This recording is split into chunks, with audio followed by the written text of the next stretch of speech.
Oh, I went too far. I'm just trying to get it Mine's with brain. There we go. I think that's perfect. Just about. You might still be a bit big. You'll have to come check. So we are live, even though Riki's doesn't say that. Hers is always a little bit slow.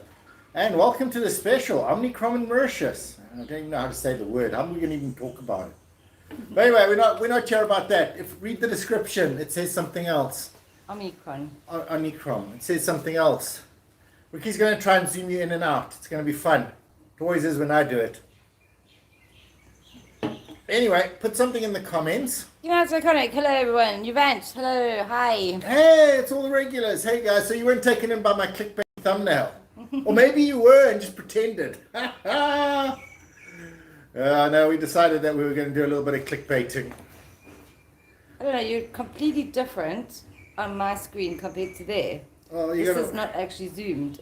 Isn't it? You don't come out zoomed. Okay. No. Are you sure that's not just delayed? No, it's not delayed. Oh, you mean so when I zoom, there's no point in zooming? There's no effect. It has absolutely no effect. No, there's no effect whatsoever. So how do I look?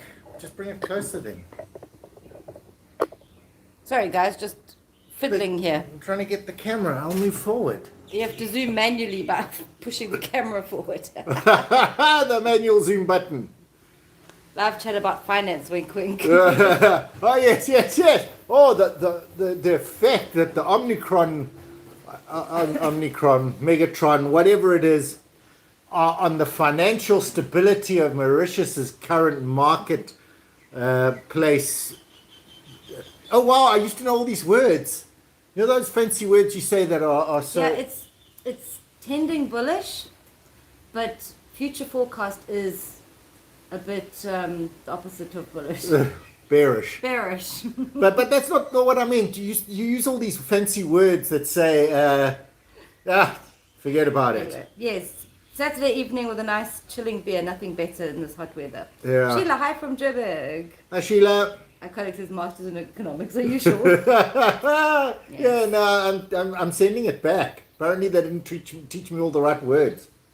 Anyway, so Mauritius did detect 2 cases of Omicron. Oh, we're actually going. This is not clickbait. The thumbnail wasn't clickbait. We really, I don't know. Riki We're will going to tell start us. there because we always end up going somewhere else anyway. So we might as well start. Might as well put something to catch you guys in. Yeah. Hook the later people coming in. Usna, hello from a cold grey London. Nice to see you guys. Oh, it's so hot here. Oh, you can actually see. You can see the sun behind me. That's pretty cool. I can see it on Ricky's thing. That's why I'm looking at there because I'm looking at myself. Oh, and then when I do things, I actually change. I can change the light. Let's chat about Brian's coconuts. They're over there. Can you see them? I don't know if I'm pointing the... Yes, I'm pointing the right way. Those are my coconuts. Can you see them on the screen, right? Yeah. Cool. So, they're my coconuts. But anyway, Riki was going to say that there are 2 cases of the thing. They detected 2, so the doctor said there's probably a lot more already because it's people so... have been circulating. Yeah, it came from an aeroplane. I'm not going to tell you which country it came from. You can all just guess. Didn't close the borders fast enough, did we? Starts with an S and ends with an A. Has 2 words. And one of them's south, and the other is the continent we live in. Hi, Giselle and Paul from Tbilisi, Georgia. Wow. Oh, wow, guys. Awesome. Welcome. Georgia, somewhere we've always wanted to go. Yeah, no, we really have. Are you guys on the slow vacation thing? What are you drinking? Do a wetsuit reveal. A wetsuit, because it is a wetsuit. Well done. Who was that? Who was smart? Yeah, that's iconic. Oh, of course knows. No, Ricky's doing it. Oh, I don't know if you guys can see. I got a poll. No. I demonetized. Weirdly, we have just actually sat down and cracked open this beer. Yeah. It is genuinely our first. And there we are. All the way from Omicronville. Omicronville, yes. Omicronville. They're on special at Super U at the moment. So if anyone's interested in getting cheap beers, I think these are 53 rupees now. 53 rupees. 53 rupees. There you go, economics. Club Med 2. Hello, Brian and Riki. How are you guys? We're great. Hi, Club Med 2. We good? Oh, Giselle said we mailed you a bit back. if you're waiting for some sort of response, just send another mail because sometimes we forget to check that email. Okay. It depends on which email. Yeah. Yeah. What was the email about? Well, They're from Tbilisi. Yes. Yes. I sent you a reply and said, I said something to you guys because you were doing like a slow vacation or a slow tourism. Okay, or awesome. that slow thing. Remember I told you? Yeah, and then they're planning to come to Mauritius. Yeah, that's them. Yeah. Oh, that sounds like a great thing. Yeah, no, I love the slow vacation thing. It's what we're doing. We're going really slow. We're going really, really slow. We've got a whole year in Mauritius. Oh, they're coming in March or April, depending on Omicron. Nice. Do we encourage people to live in Mauritius? I think so. We love. I don't know. I think we genuinely encourage them, but not on purpose. We just show you how awesome it is here. And I suppose that's sort of an encouragement. Yeah, we have actually bumped into quite a few people that have said they've moved to Mauritius because of watching our videos. Listen to this, right? We went to Porky's Burger Time at the something disables. Point to Zabs. Point to Sabs. So we went to Porky's and we got the burgers there. And we paid for them. He gave us a little bit of pork head for free on some chips. But basically we paid 150 rupees each for these burgers. Mm-hmm. This guy we met in Supia today, he comes, yeah. Hi, Brian and Riki. So glad I met you. Thank you for the free burger. And we're like, huh? He went to Porky's and said, oh, I saw that nice South African couple at Point to Sabs showing your restaurant and eating your burgers. I brought my family. And he was like, oh, that's great. That means you get a free burger. So go and tell Porky's. Yeah, so he got a free burger. We didn't even get a free burger. He got a free burger because he knows us. Kind of cool. That was really funny. That was actually the highlight of my day so far. Yeah. But those other guys at Landshark actually said they Yes. were debating whether to move here, but then they saw like all the smaller places and they realized, no, it's actually Mauritius is cool. Yeah, so they actually moved here, and it's like now I have to take responsibility for their move to Mauritius because they were umming and ahhing between going to I think New Zealand and Mauritius. Yeah. But then they saw the real Mauritius, and they were like, actually, that's a place we can live. Sheila says the Earth rotating, all countries are going to pick up Omicron through the atmosphere. Quite possible. I think so. I think everyone's going to get it, and it's going to be. I don't know. Riki keeps telling me stuff, so I listen to her. I don't read the news. Yeah, a lot of the doctors at the moment are saying that it's actually a bit of a blessing in disguise because it's very catchy, but it's not that dangerous. Right, so everyone's going to catch it, but not many people are going to get sick. Not like the Delta and the Alpha. What was the first one called? Alpha. Did they have cool names like that, or is it just like COVID was the first one? 19. COVID. So COVID was first, then we had Delta, now we got Omicron. I think we did have. Did we have something else? Alpha and Beta and. It came from did we have Omega? India and. Because Delta seems like it's a lot before Omega and. I don't know. I don't know. I just thought. I can't remember. I just started singing that song in my head. Aruba. No. The one that has the Alpha and Omega and the anyway. B-Ram says the virus does not mutate in rich countries. Any idea why? I think it's because they're cold. They paid it off. Genuinely. They're cold. It's gonna. I don't know. Is Omicron a cold thing? I mean, does the maybe cold they affect just it? lack a genetic diversity within the population, so they also lack a genetic diversity in their viruses. Yeah, but didn't Omicron come from everywhere? And it didn't start in South Africa. Botswana. It came from Botswana. Yeah. It started in Botswana. Yeah, those were their first ones were detected. Okay, because I thought they detected it in like France and Hong Kong and They places. detected a lot of those places afterwards, but I think first was Botswana. Yeah, so then my theory goes out, because my theory was that mostly in warm places, everyone lives together. You don't have to worry about... Yeah, it's like India. There are lots of people living in Mumbai, quite close quarters. Whereas in Sweden or England, it's cold. You live all by yourselves in a house with a fire. It's more sense if it's cold that you live all together and huddle. Yeah, but then you don't go and meet people. That's the whole thing. Is the cold is a barrier from people going. Rich countries don't have big families. But that's also true. So they don't, and they don't like their families. There you go, B-Ram. Yeah, there we are. I'm thinking maybe that's it. Clubmate come to Point au Piment. We did actually go to Point au Piment. It's a great place. Yeah, we And actually. that's Connect says, fun fact, back in the day, everyone used to brew their own beer, but you couldn't store it for long, so everyone gathered around at each other's houses, known as the public houses, hence pub. Oh wow, that is so clever. Oh, I love that idea. And I actually heard that's how they discovered that water was killing people with cholera. Is because around the beer houses, no one was getting sick, but where there wasn't beer houses, people were drinking the water and dying. And then they discovered that, hey, wait, if you put alcohol in the juice, If you actually brew it, heat it up, it's pasteurizing it in a way. you know nobody's getting sick from the beer. Wonderful. And so then everyone started drinking beer. I mean, how awesome must this 1800s have been? Just everyone drinks beer. You don't drink water or anything. You have tea or beer. You know? Yeah, and there you go, Eubanch. Now we're sort of talking about food. Yeah, Big back Ram to says food. Cheers. Yeah, I think so. Cold. No big families. Yeah. Something like that. Paid it off. Pick the option. BRAM says they've got an ice storm. Oh man, that's Canada, right? Oh, that's nasty. Oh, I once saw footage of one where it actually cracked those big power lines. It actually toppled those things. That's how much ice was stuck on them. Wow. And that stuff is harsh. bad. United says everyone thinks that vaccines will end COVID, but actually when they run out of Greek alphabet, that's when it'll happen. It's like we're done. We got to Xanax. We are finished. Xanax. What's the last one? Zulu. I thought Xanax was a drug. sleeping pill. Okay, Xanax. Something When you get to that, rich kids' mums get prescriptions for their kids for. I thought that was Adderall. That as well. ADD medicines. Oh, we really don't know enough about urban housewives. And their drug use. Why did we go down this valley?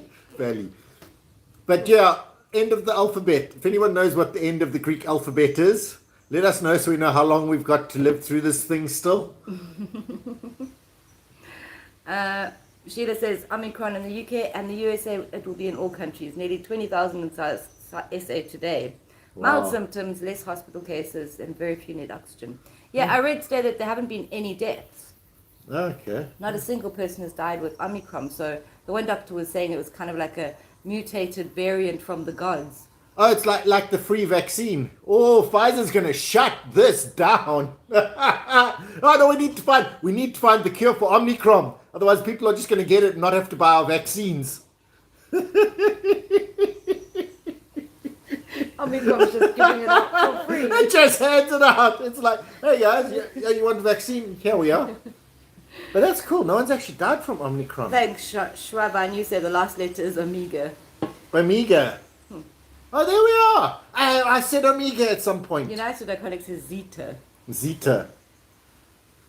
Zeta, warrior princess. No, that was something else. Catherine Zeta Jones. Catherine Zeta Jones. Oh, Warrior princess. Oh, nice. It's Zeta. Zeta. Wow. Okay. Not Omega. Yeah, the Mauritian, it's just like loads of mosquitoes suddenly. Oh, I will do the Mozzie thing, Rick. Or do you want me to do it quickly? I'll do it. Xena Warrior Princess. Xena Warrior Princess, not Zeta. So anyway, Zeta Brian's Catherine going to Jones. tell you about flights. I'm going to tell you about flights. Oh, yes, France is now open. And, yeah, that's cool and everything. But finally, the reunions can come. And Reunion is still France. You know, it's like a province of France. It's weird, but it's really close to Mauritius. But, yeah, it's close to Mauritius. But everyone from Reunion comes to Mauritius. You know, like people in England used to go to France to buy cheap stuff, and people in France go to Morocco to buy cheap stuff. People in Reunion come to Mauritius to buy cheap stuff. Actually, they probably should go to Madagascar, but I don't think Madagascar has all the cool stuff. And they come here on holiday. Yeah, I know a lot of Reunion does come here on holiday, and it's their holiday because, you know, Reunion, it's not tropical. It doesn't have palm trees. There are no beaches. It's just that. one big volcano.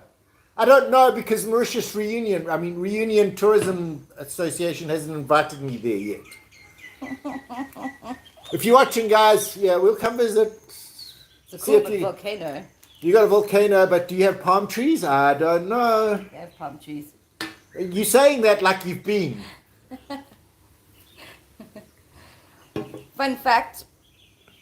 Oh, Ratish is here. Oh, hi, Ratish. Oh, sorry, guys. You've actually been saying quite a bit. Yuvan says Omicron came from omnipresent. Omnipresent. It's Alpha and Omega. Remember, I had Greek a Greek girlfriend. Alpha and Omega. Oh, Alpha to Omega. Uh-huh. Oh, wow, I never knew that. You always say Alpha and Omega, but I thought it was like yin and yang. Yeah. I suppose that makes sense. That's the first one and the last one. Yeah. From Alpha head to Omega. tail. Did full circle. Alpha. Okay. I thought that was just because they rhyme nicely in a song. Isn't there a song? It rhymes with Amiga. Alpha and Amiga. It's a song, isn't it? Or maybe I'm just making stuff up. An Amiga. Amigo, andale. Amigo. United Narcotics says, a fun fact, the longest internal flight in the world is from France to Reunion. True. 100% true. And they still get to apparently make calls Yes, the telephone calls are the same as making a local phone call. from Reunion all the way to France. That wasn't so important now, but back in the day that was like really important. Oh, also a fun fact. The first euro transaction was made in Reunion for lychees. What? Because they're ahead of the EU time zone. Are you kidding? So someone bought lychees with a euro for the first time. That's classic. The first euro spent. Lychees should put that on their homepage. Ah, lychees. Yeah, lychees should really do that because they're really expensive. But now we know why, because they were used on the first thing to be bought with euros. Amazing. That's brilliant. You managed to know if you're okay. Yeah, no, just happy. We had a great lunch. Yeah, we went to Royal Saffron. I kept wanting to call it Saffron Grill, but that's the one here. We went all the way down to Richter, and it's called Royal Saffron. Yes. It's biryani and fusion cuisine. Was wonderful. I had some of the biryani, beef biryani, first beef biryani I ever had. Oh, you're going to see the video. The video will come out. Well, not soon, but... and then they had this Hakian. I can't even describe to you how great this was. But other stuff, there was something even better. But I'm not going to tell you. It'll ruin the surprise for Friday. And tomorrow we're doing a special. We're doing a special. But you don't get to see it tomorrow. Oh, you do get to see a video tomorrow. It's our special video. We did a compilation. So what we did was we just put all our old stuff together into a new video. It took Brian so long, though. Oh, wow, hey. We're doing our top 10. Our top 10 food in Mauritius, street food in Mauritius. Leading up to Christmas's top 10 themes. Thanks, Ratish. Yeah, so we're doing 3 top 10s till New Year's. The countdown to New Year's starts tomorrow. It starts tomorrow with top 10 street foods in Mauritius. But wow, it took so long going through all those old videos and cutting a little piece out. And also, because I had to format my computer, I didn't have all the backup ones. So I had to download some of the videos from YouTube. Hey, caramba. Oh, Dustin, I missed your comment. You're watching us from USA's submarine base. A submarine base. Are you like just off Mauritius or something? Did you come in close to get Wi-Fi? We've heard that done it. A couple of ships have done that in the past. No, we were just coming close to Mauritius to get Wi-Fi, and now they parked on our shores. That's hilarious. Yes, Ratish, we are still on the red list of France, but not the scarlet red. But what does it mean on the red list? You have to be vaccinated. Yes, vaccinated people can come and go as they please. Okay, but if they have a blue list, means you don't have to be vaccinated or what? Yeah, probably. Okay, cool. Yes, Sheila, at least countries are considering flight bans do not work. Yeah, I hope so, because it really doesn't work. Apparently the Omicron came anyway. The Mauritian Prime Minister, President, dude, said Prime Minister. that they will reconsider the flight ban with South Africa if other countries do so. Right. So they'll follow suit of whatever anybody else does. Mauritius has very much followed the leader. As soon as the UK drops the ban on South Africa, Mauritius will be like, oh, okay, no, then that's fine. Then you guys will be able to come. The problem is that they're scared. Mauritius is scared. I mean, they didn't expect France to dump on them. But basically what they did was they stopped South Africa because they can't lose the British and the French coming. South Africans are 30%. These guys are like 60%. Mm-hmm. So they really have to get that money in. So it was like, no, we can't, because if we let South Africans come, the French and the English will definitely ban us. So that's pretty much what it was. But then the French banned them anyway. So, yeah, unfortunate. But France has opened it, but I think they're a little bit more scared. If France allows South Africans, then they'll open up. Yeah, because as soon as France was, people were in a panic. Christmas is ruined. The holiday season is over. Hotels are in debt. Yeah. They've bought so many luxury foods and imported so many things, and the Lux has spent a fortune opening. Is that mine or yours? Yours. Okay, I'm not supposed to get messages on mine. Did you guys hear a message go through? I'm just wondering if... I've missed a couple of your comments. I'll get to them though. Diane says, hi everyone. Hi, Riki. Hi, Diane. Oh, we're Bricky. Oh, we've become a thing. Riki. Bricky. Oh, wow. I'm not sure if I like that. But I like the concept. We like Benefa or whatever they're called. Was that a thing? Or... Ratish says, Jesus is the Alpha and the Omega. That agrees. Yes, the first and last. Right. But wasn't that in a song? I'm trying to think of the song. It was like The Age of Aquarius or something. Maybe. And one of the songs on there was called Hair, and I really liked that song. But the other song was I didn't like it, but it was like more famous. JJ's Life giving a healthy heart sign. Thanks, JJ Life. We feel it. Yeah. Will it be a premiere or just upload? Premiere. Most things are going to be a premiere to New Year. Premiering to New Year. Where we can. It's like we have a drive on Monday, which is really long and boring. But so we might not want to chat to you guys during that. it was like the Christmas one, which has done surprisingly well. The Christmas gifts, because they closed all the Christmas markets. Embarrassingly, at Ridge Ter they had a Christmas market. A little one. But they're allowed to have them in supermarkets, but they're allowed to have, the Labordine and the Zuri market's supposed to be today. Those are big ones. But like the Labordine Christmas market was massive back in the day. Closed. Have you seen the videos of Jacob Zuma trying to read numbers out in English? 429,000 and 2,000 and 4 million and 903. It was funny, but what was even funnier was Trevor Noah explaining why he couldn't do it. The explanation of that. That was the funniest thing, because apparently one of the Guptas was talking to him had an earpiece and was trying to get him to tell the numbers, and he just kept getting confused. It was hilarious. Trevor Noah doing Zuma's number mistake.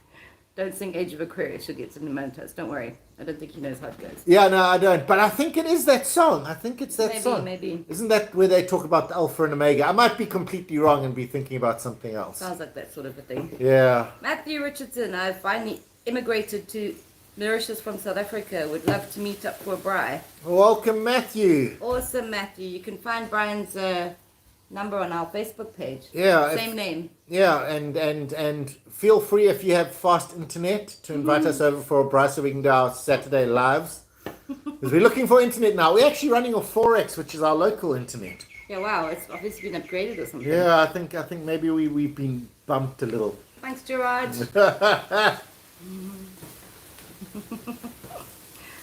Sheila says, I prefer R&B for Riki and Brian. R&B. I always like the B and R, and then you spell it B-A-R. Bar. Diane says, in my house, you're known as Bricky. Nice. Someone actually, a little kid came and did that. Hey, they did come and say, oh, Bricky. Yes. I remember that clearly. Ritish, that's hilarious. Memories to all who laughed at him and got killed.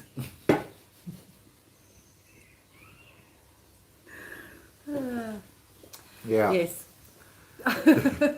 No laughing. We weren't laughing. No, not laughing at all. And Ritish says, what's my age again? Retish's age or my age? Ritish is about 30?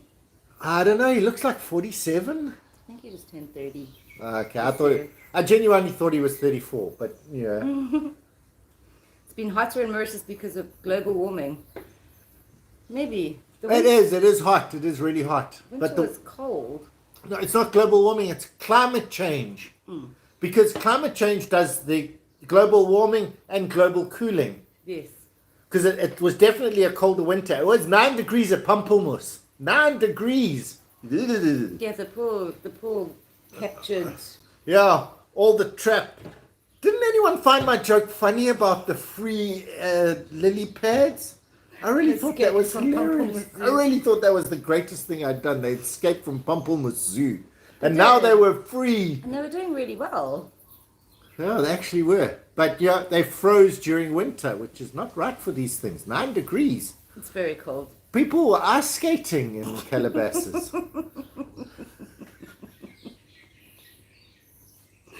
No. Oh, wow. It feels like I must have had a lot more beers. But I haven't. I genuinely haven't. Yeah, this is only my 17th one. Really, it is. Just happy today. How when you eat good food and you have a good day. Yeah, then we met that guy who got a free burger. Yeah, it was like, you know, what a great time. What a red letter day. Riki actually said red letter day today. When she brought it, she said, oh, it's an actual red letter day. Yeah, because of the beef biryani. As Brian would say, a red letter day. And it was. We had beef biryani for the first time. We had such a small little portion. It was still, massive. But I asked him just for a taste. Yeah, just so we can Plate taste it. full. Of course. Mauritian hospitality, Oof, always. Yeah, still stuffed. You'll never go hungry in Mauritius. I don't think so. You just have to knock on someone's door and say, oh, is it supper time? Oh, come in. You want some biryani? Nice. And you'll be like, this huge plate in front of you, and you'll be like, and how many friends do you have to eat all this? No, that's just your portion. Oh, biryani, if it doesn't come, you have 2 choices of biryani, the 1.5 kg or the 2 kg. Ajmal says, hello, Brian and Riki. Hello, Ajmal. Hi, Ajmal. Welcome to the back garden. Brian, when is your sponsorship with Billabong? I don't know. We've decided we need a manager. Yeah, we need to get a manager. Because we're very bad at contacting companies and saying, hey, would you like to sponsor us? So looking for a manager, you'll get 30% of the takings. Yeah, or more or less, depending on how you work. 30% off. Let us know, because I always wear Billabong, as you can see. Oh, wait, I don't, because I'm not sponsored by them. I'm sponsored by Dodos. Yeah. Because right now, my Dodo video is actually paying the bills. Yes. Good old Dodos. Good old Dodos. Needs to do another Dodo video. If we did another Dodo video, we would be sitting in gravy. Oh, gravy. That's true, Iconic. The less people have, the more willing they are to help out. They really are. It is weird that way. I do find that a bit strange. And, I suppose it's like, when you've got a big pot of biryani for a family of 40 and you've made enough biryani for 60, it's easy enough to give to another 10, 20 people. When you made a little dish that cost you 5,000 rupees, you're not going to share that with people. And I don't like that. I don't. I think you're more understanding if you're a bit poor and you're understanding that other people are also, and so you're willing to share. Yeah, I do like that principle. I do like what Riki's saying. I just also find it weird that the richer people cook. Actually, they get takeaway and they get enough for just one person. So they're not going to share with you. They'd rather put $1 in your hat than give you a nice hot biryani meal. It's weird in Croatia they were like that. They were very Mauritian about it. Yeah, very. That is actually something I'll say about. You would not go hungry in Croatia either. Yeah, I don't know about in the towns, but in the villages, mostly where the Serbians live. Actually, I think it was mostly the Serbians, hey? You'd go hungry in England. You'd go hungry in England. Because everyone keeps their houses closed and nobody says, come in, no, come sit, please, eat, make sure you eat. They're like, yeah, tea, okay, when you're going, kind of, nice chatting. No, nice. Oh, but the front door is open, we don't lock it, I'm going to go do some ironing now, but you're free to stay. Wow. Or actually, if you wanted to eat for free in English and you weren't English, you could, because they're so polite. You just knock on their door and they go, hello, how can I help you? Oh, no, I was just coming to say hello.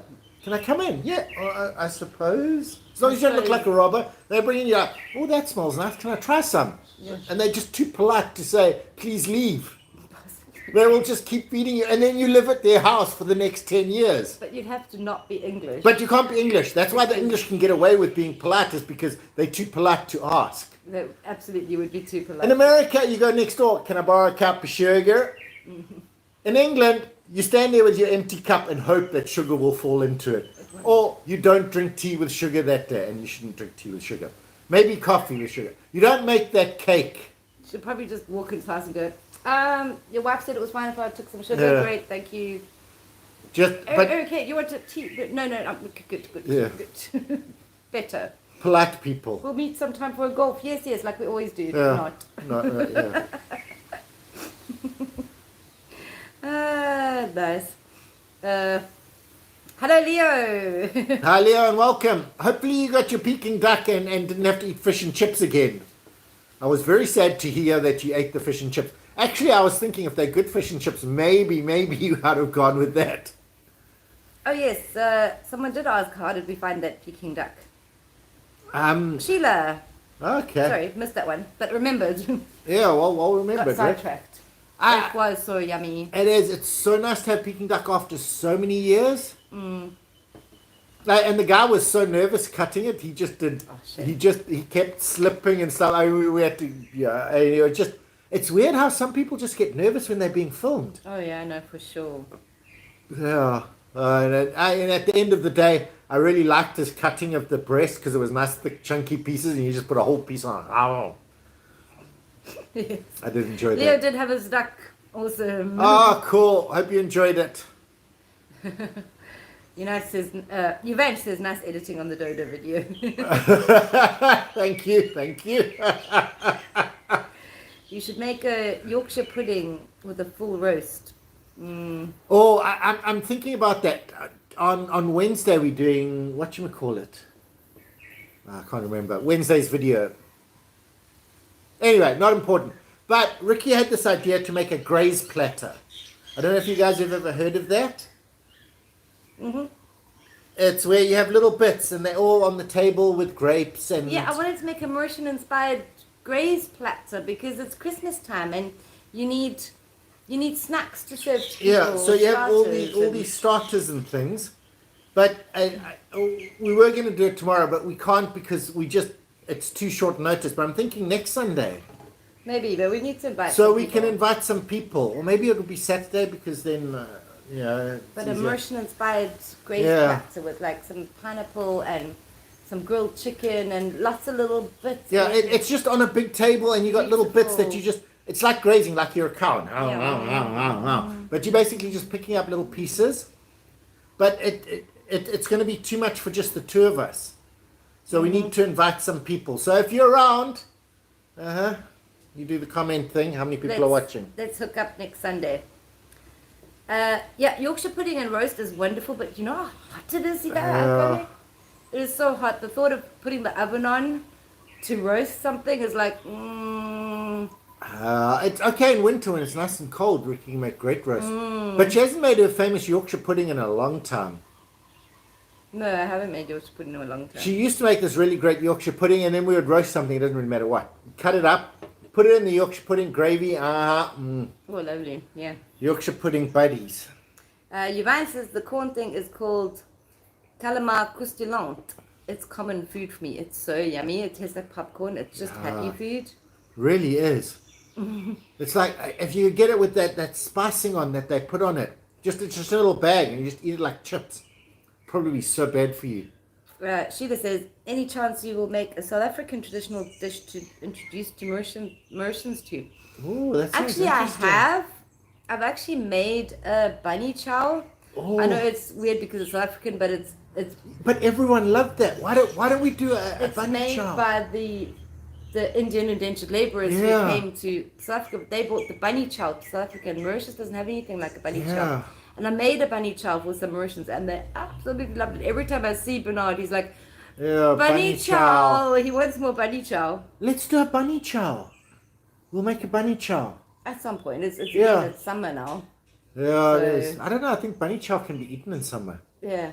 But a lot of South African dishes and Mauritius dishes have things in common. So I think it might be nice to make a typical South African dish, but with a bit of a Mauritian flair. I wouldn't mind actually getting someone and making like a typical Mauritian mutton dish. Getting someone and like cooking. Getting someone to make a traditional Mauritian mutton. You know, like one of those cooks on YouTube, like a collab. And then you make the Pietermaritzburg mutton round table, the lion round table mutton, and see how different they are. The sandals and the toasted Yeah. coconut and the banana with lemon. You know what I mean? Exactly. So Yeah. so you've got a proper Mauritian one, like a proper Mauritian vlogger who does the food, and then the proper, and then the royal show one. And then we taste it like between the two of us. We taste theirs, they taste ours, we taste them together. I think that would be a lot of fun. Thanks, Iconic, for moderating furiously there. Oh, someone. Wow. Awesome. That's why we have moderators. And Iconic says, yes, please, we want to learn more about South African cuisine. It actually is quite fascinating because a lot of shared influences. Yes. Like, because Afrikaans is actually a type of Creole, Yeah. weirdly, because the Dutch people intermixed with the people from Madagascar and China and everywhere. It was also French and Germans and Huguenots. What are Huguenots? Were they French? I think they were French Huguenots. Yeah. So the French came, but they didn't keep their French. They had the Dutch there as well. Yeah, and then the original Khoi Yeah. people as well. And then the Dutch people who decided to settle and stay mixed with everybody, changed their whole language, changed their whole foods to be inspired by all those. So very, very similar. But also Mauritian completely history. different. Because Yeah. the Dutch, there was no Dutch influence here No. in Mauritius. Whereas in South Africa, there is a Dutch influence. And I don't mean Dutch because, Gouda is not a popular cheese in South Africa. Although it is a nice cheese, it's not popular. But what happened is the Dutch also brought the people like the Malays and that sort of thing to South Africa. So they have this little bit more of a Dutch colonized as opposed to a French colonized Yes. cuisine. I mean, South Africa doesn't have baguettes. No. I don't even know when bread came to South Africa. It was probably a very late No, they invention. had to have those really hard preserved things like They had to rice. preserve their breads. That's how they made rusks. Because Yes. it's very far distances to Yeah. travel. But it is actually very interesting. And yes, Cook Sisters, Sheila. Mauritians would love Cook Sisters. Mauritians it's so would love- similar to the Indian sweet that's got the cardamom and the cinnamon. Yes, the one that looks like a cigar, I suppose, technically. Not really a cigar. It's more. Gulab It's like a jamun. slug. It looks like. Is it called a thing? Gulab jamun. Gulab jamun. The one that Pachan, definitely not if he's on. He made one. He made one that was a Cook Sister. I've eaten. They made pretty much in the exact same Yeah. way. They're just a different shape. So it's quite fascinating how these two food Yes. groups managed to evolve. But how did the Afrikaner Great. get that from the Indians? Because the Indians were all here in Natal and Afrikaners were all up in the Free State. I suppose some of them came through Natal. Peter Maritzburg, Peter Maritz, was a voortrekker and he Yes. came right through Natal. So maybe, wow. Thanks, United Iconic. Wow, so many troll accounts popping up and you're Are we getting trolls? zicking them out there. You're a very good moderator. It's because we had that clickbaity thumbnail, Omicron and Mauritius. Yes. Oh, cool. But, yeah. Okay, we enjoyed eating the pig ear, Vela says, with the fries. The white thing was the pig ear cartilage. Nothing is wasted, which eats it again. Oh, yes. I'm waiting for them. They're fixing up their restaurant. They have invited us to come sometime in January to actually get the full experience. And I definitely I saw a woman get the full head. Not the whole head, just all the bits taken off the head. And there were chunks of meat and... Oh, here come the helicopter. We just have to show them that we were wearing our mask.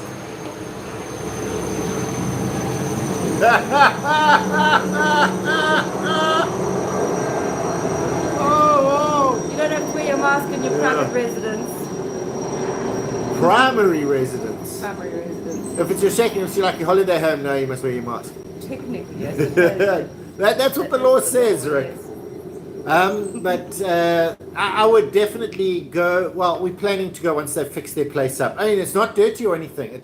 They didn't want to show it until it's completed. Yeah, they're renovating a bit. They're renovating a bit, so we're going to go back there and we're going to get.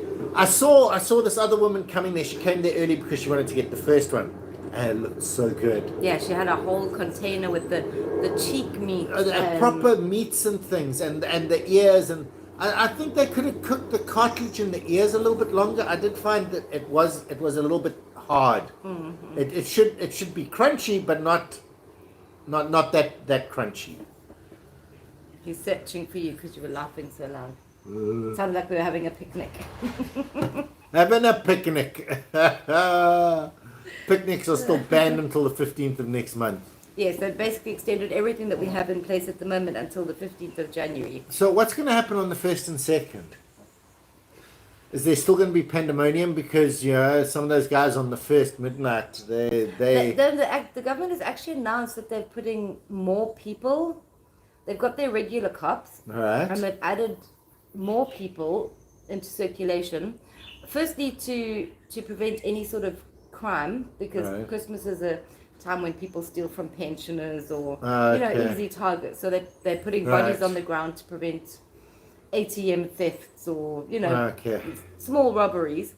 And secondly, they've got patrols at night with the Coast Guard and people on foot to make sure that people don't gather at night in the holiday season and picnic on the beach.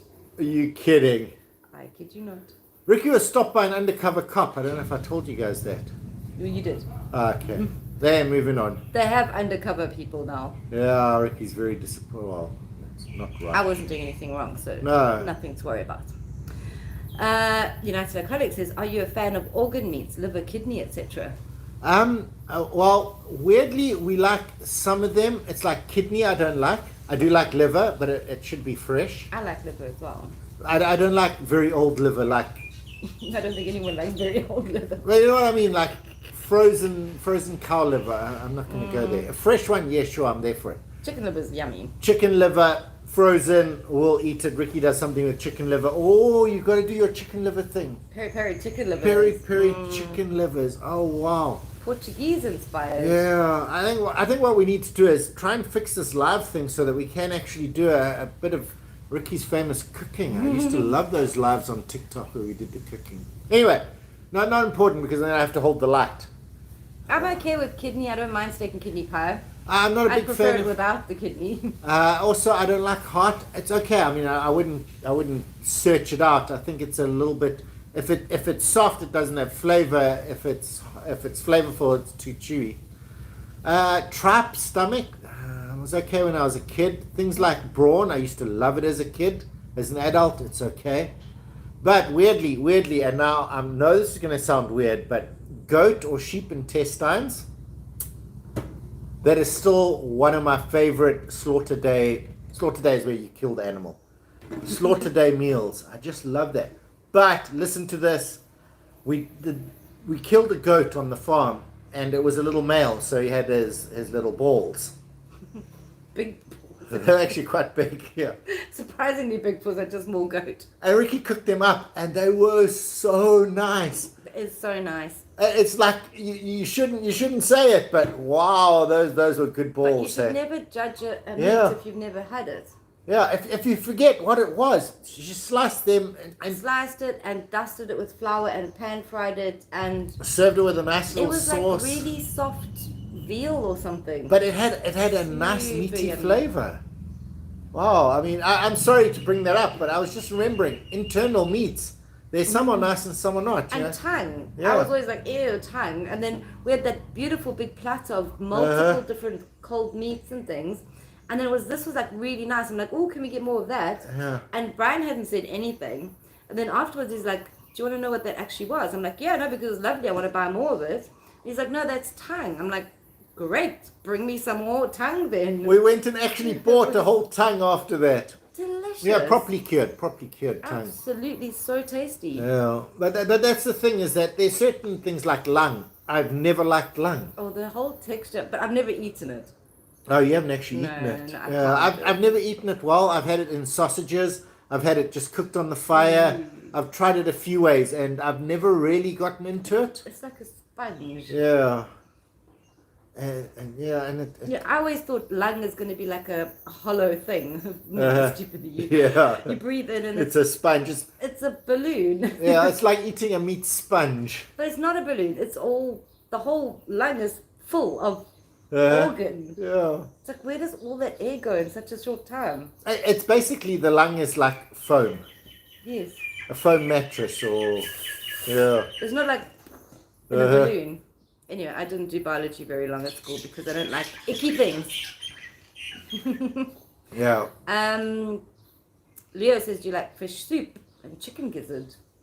Chicken gizzard. Oh, wow, we did such a good thing with the chicken gizzard. Oh, we made a stock from it. It was fantastic. Yeah. And also, we had these chickens. Sheila will know. Penny, and a lot of them. They were meat chickens, and they're supposed to be slaughtered after 60 days or something. And after 4 months, we still hadn't, and they were the size of, I don't know, small cows, turkeys, but they were all fat. And we eventually, the person said, no, they're going to die of a heart attack. And she showed me how to kill them, and I was like, sleepless nights. And anyway, so we did that, and we took all the fat out of that, and we rendered out all that fat. And for the next year, everything was cooked in chicken oil. Yeah, because we rendered had it out. chicken oil in the fridge. Oh, so tasty. Oh man, that was Fresh so farm good. scrambled eggs cooked in chicken fat. Oh, but we also had a huge pot of jelly from all the bones and feet and everything that we cooked down. Yeah. The combs and the gizzards and the crops and feet. The feet were the best. Yeah. But it was like a pot of jelly, and that's what you. That's now your chicken stock that you put into everything, but the fat, the juice, the oil, man. And just after that, chanterelle season started. No, chanterelle mushrooms. Wonderful. Fresh scrambled eggs from the other chickens that weren't the eating kind, the laying kind. Those fresh eggs in the chicken fat with chanterelle mushrooms on homemade bread. To date, one of the favorite meals. Gorgeous, little bit of rockets. Oh, man. Oh, yes. Oh, mouth It's drooling. good drinking food. Yes, Leo says onion, garlic, chili, chicken gizzard, fried in oil and add vinegar. Ooh. Oh. Yeah. That's similar idea, but with the chicken livers. I do Yeah. like that, yeah. Ivan says, are you okay that in the future you will eat fake meat? I'm looking forward to trying it. I did eat that fake meat that was made out of seitan or something. Seitan, and I was okay with it. I didn't actually know that it wasn't chicken. Yeah. No, I'm just concerned of what the fake meat will be made out of because I really can't seem to handle soya. Yeah, Riki can't actually eat soya. I could eat it for a bit and then I start feeling ill. Like you get really gassy. Yeah. Gassy. I'm looking forward to when they make algae foods that taste nice. You know what I mean? Because you know that Or just the 3D printed. Yeah, or protein 3D printed. Maybe. Replicated. Or why can't we just get like Star Trek? Yeah. One steak with blue cheese sauce. Chips on the side. Yeah, because that's just reassembling atoms. This is the way to go. Yeah, let's do that. Absolutely. When will we have another episode of Riki Cooks?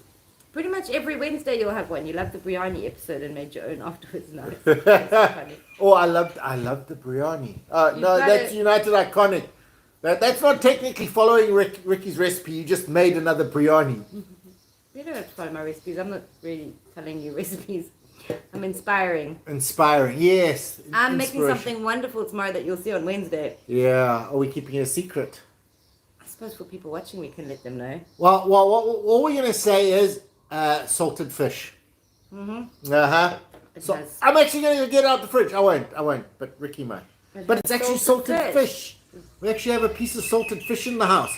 And they were selling Bombay duck. And it was 35 rupees. And Riki said no. And I was like, okay. Yeah, we'll start with the salted fish. We won't go for the Bombay duck just yet. Right. But I don't know. What do you do with Bombay duck? It looks like dried biltong. I think you just chew it, right? Oh, you can get some and just chew it next time. It was only 35 rupees. It's a lot cheaper than biltong. For our next live, you'll eat some Bombay duck. For next live, join us next Saturday. I'm eating Bombay duck like it was biltong. Just straight up as it is. I'm sure it's really salty. Well, then I'll dip it in my beer. I don't know. Okay. Sheila says soya has large amounts of estrogen from the soya beans. Doesn't agree with everyone. Okay. Yeah, no, it doesn't agree with me at all. Yeah. Riki, not good for avos or soya. No. United Iconic says, I did the same with duck. Rendered nearly half a litre of delicious duck fat from a roast duck. Oh, no. Oh, can you imagine? Oh, duck fat. I don't know if that, I think that might be better than chicken fat. Duck fat. Oh, You make wow. like a duck liver pate and you put that little layer of duck that fat. little bit of, oh, You wow. make some crispy Melba toast and you just Dip it in. Oh, crispy man. Melba toast with duck liver pate. Oh, wow. XO, how will you celebrate New Year's Eve? Going dancing somewhere? There's kind of restrictions. Yeah, we'll see how our internet lasts, because maybe we'll do the countdown with you guys. Yeah. We'll start with Australia. What time would that be for us? 8 hours or something. Wow. Daylight. 8 hours from 12 o'clock. When Like 4 in the afternoon. 4 in the afternoon. No, it's like now. Is it like midnight there, guys? What's the time? 5. Is it like 1 o'clock in the morning in Sydney? Wow. Or 12 o'clock? Because maybe New Zealand comes first. We don't have any fans in New Zealand. Why don't we have fans in New Zealand? We know things like rugby. Yeah. Not Mauritius much, but... Yeah. There you go. John says, hi, I'm from London. Hi, John. Awesome. Welcome to Mauritius. Hot and sunny. And we're talking about Bombay duck. United Iconic says you can fry it with onions and chili, and it's good drinking food, or for making a ruga. Okay, so we are And drinking Leah mix. says open the windows when you cook salty fish. Oh, the salty fish as well. The salty fish as Or well. Bombay duck. How, does anyone know how you prepare the salted fish so that you can eat it? I'm going to find out, Okay, Ricky's going to do research on it. but I'm not going to cook it. We're not cooking it. No, it's going to be raw, I think. No, because it's salted fish. You want to cook it? What's the point in? Otherwise, you're ruining it, aren't you? That's my opinion. We're going to experiment tomorrow. Yeah, I'm reckoning you just like rehydrate it a little bit and wash off some of the salt, and then sort of flake it and. Okay, I'm still going with the chunks. I like the chunks idea. Yeah, because you want to taste it. You want to get that.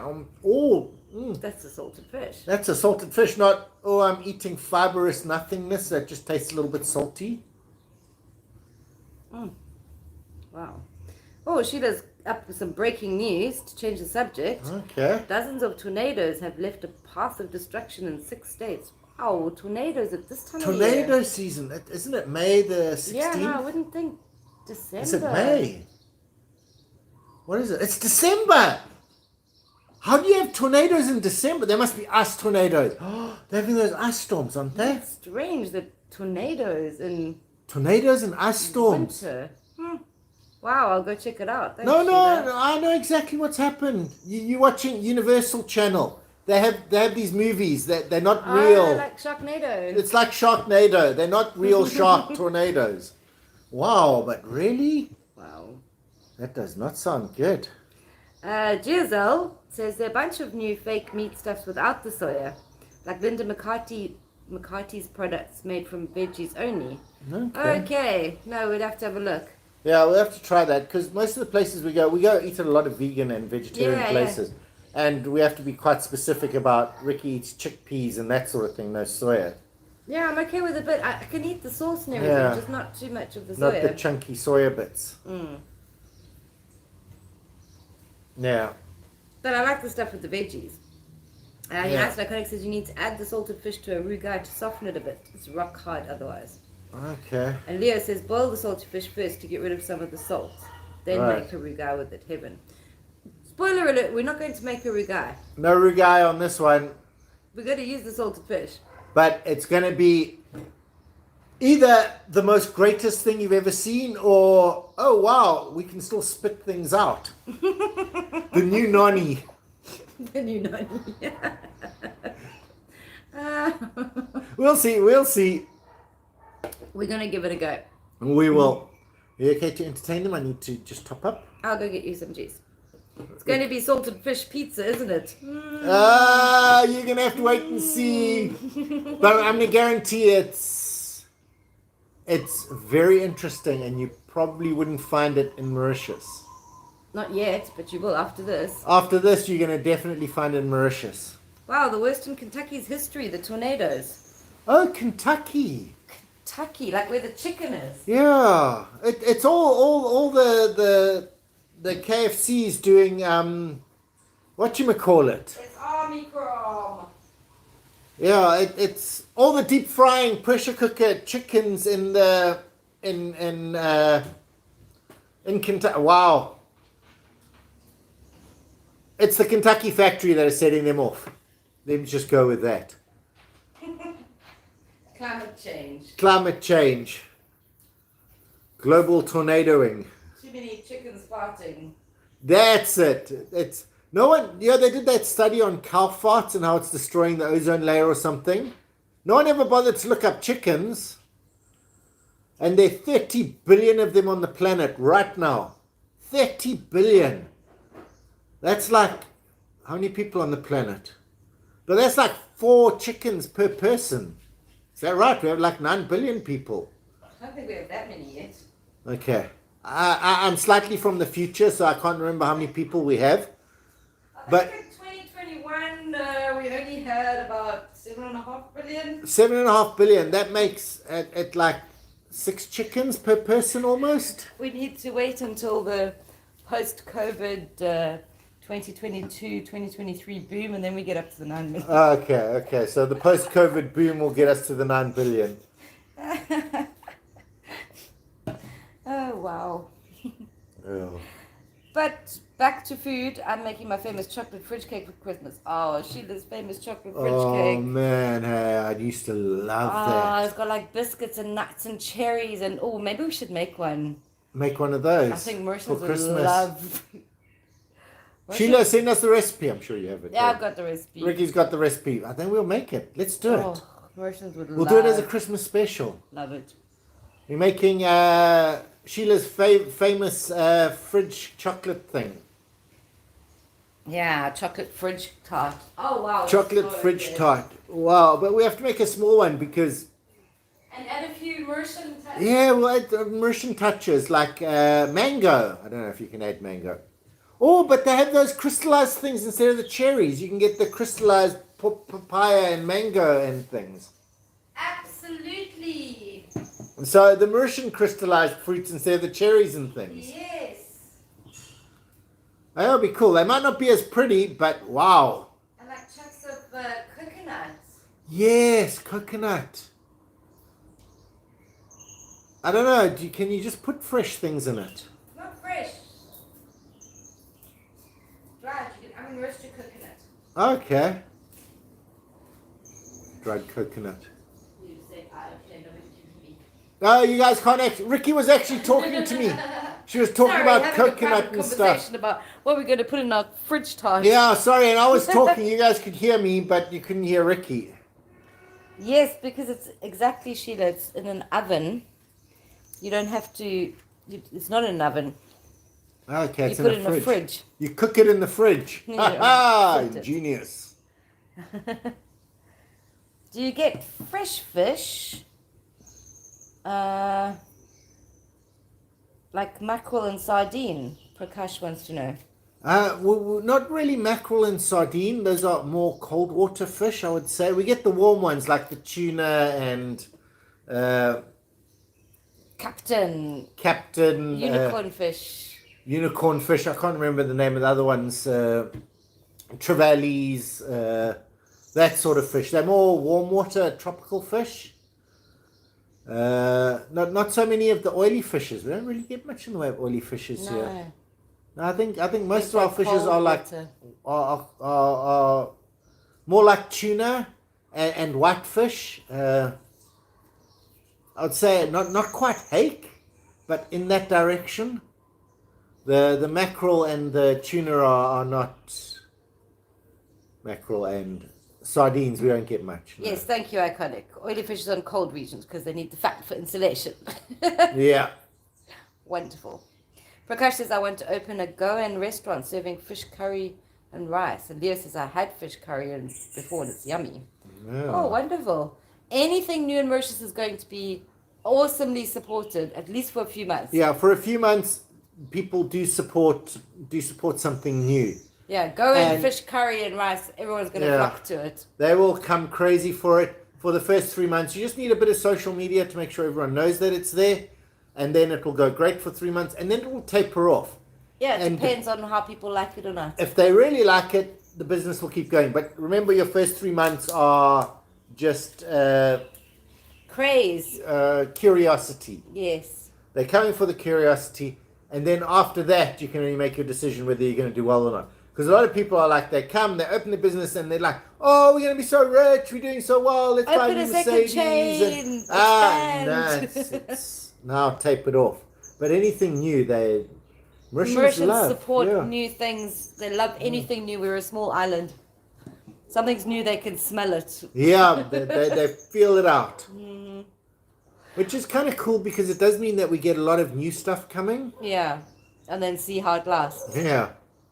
Like bubble tea was so crazy for 3 months, and then everyone started importing, and all these bubble tea places were opening, and then suddenly... Yeah, we're done with bubble tea. We'll just go back to Luda. It's much cheaper. Yeah, Luda, yeah. Bubble a Luda, maybe? Yeah, no, people would... Yeah, United says, we'll be your test customers. Give us free food, we'll give you good feedback. Absolutely.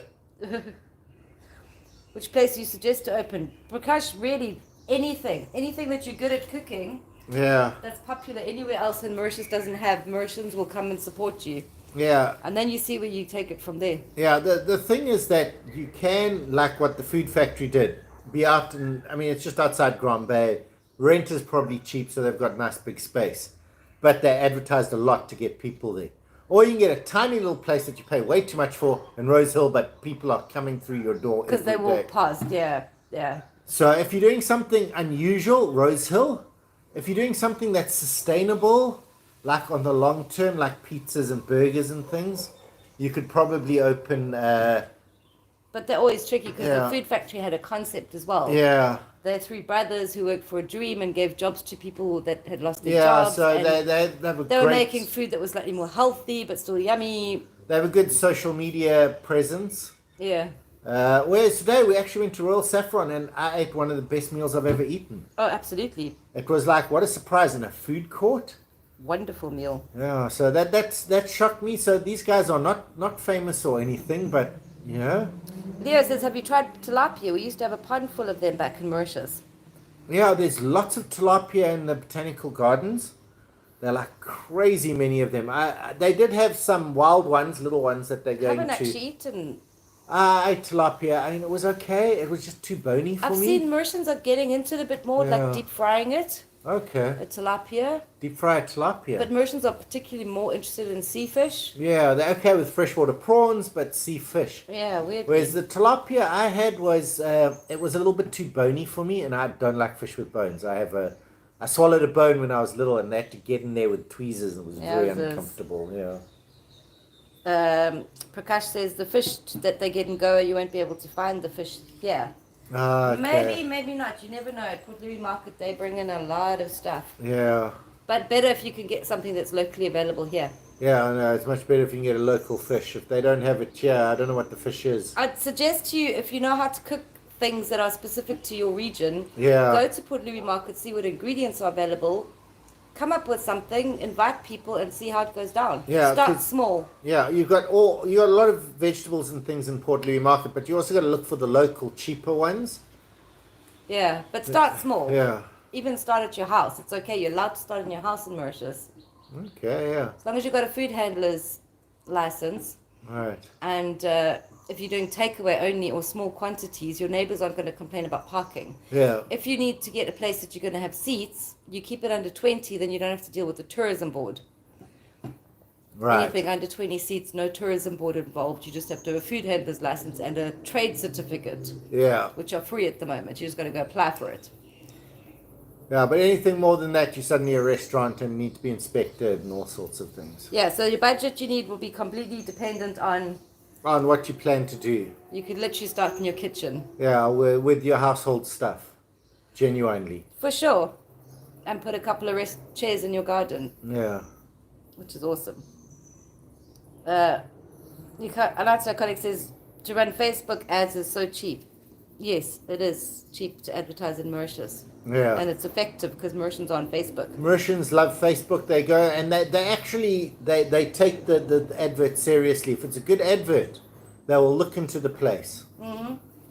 So to advertise is actually, it's actually good in Mauritius, because that advert that goes out, it actually goes out to targeted people that actually, what is that called? Interact.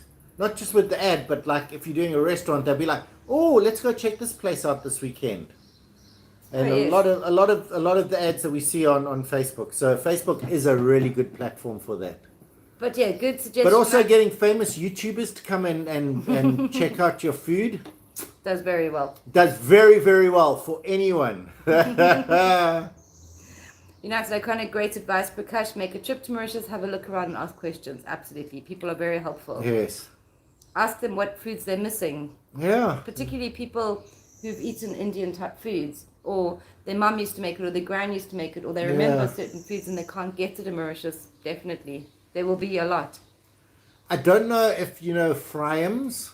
Or Fryams. If someone did Fryams in Mauritius, I think they would be a millionaire in a I've week. seen it in street food videos from India, and I've never seen Fryams in Mauritius, and I can't Maybe they're understand.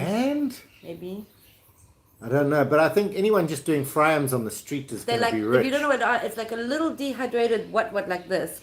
Like a Kinda like papadum a or something. shrimp chip. Yeah. And then they put them into the oil and they go, Go but they're like pink and blue and Look green up and Fryams. they look Fryams so from nice. India. And then they It's- sprinkle sev and nuts and spices and things on top of it and give it to you. Just looks like such a nice snack. I want to eat that. That is one of those experiences I want to have. The whole experience of watching it happen and everything. Lovely. Fryams. There's quite a few Indian street foods that we don't get here. Mm-hmm. A lot. Yeah, I mean, a lot of Mauritians have settled on what we have now. Yeah. But every now and then a new one pops up and suddenly that becomes really popular. It's like Pani Puri. For a while, Pani Puri, there were queues. Now it's a little bit old hat, so there are not many people Shorter coming. queues. Yeah. United Iconic says up until a decade ago it was really hard to find Indian restaurants in Mauritius. Only a few places. Then Happy Raja popped up and loads more. Really? Yeah. Wow. Okay. Really, I would have thought Indian restaurants were the number one in Mauritius to start with. Maybe people just assumed that the Everyone- Mauritian food is similar enough, but it's not. It's nothing like Indian food. Yeah. It's very Or different. maybe everyone thought if you're going to eat Indian food, you're just eating it at home. Not Maybe. catering to foreigners. Prakash says, guess who will do the food trial? Riki and Brian! For sure. Totally there, Prakash. Happy Totally to, there. happy to. Absolutely.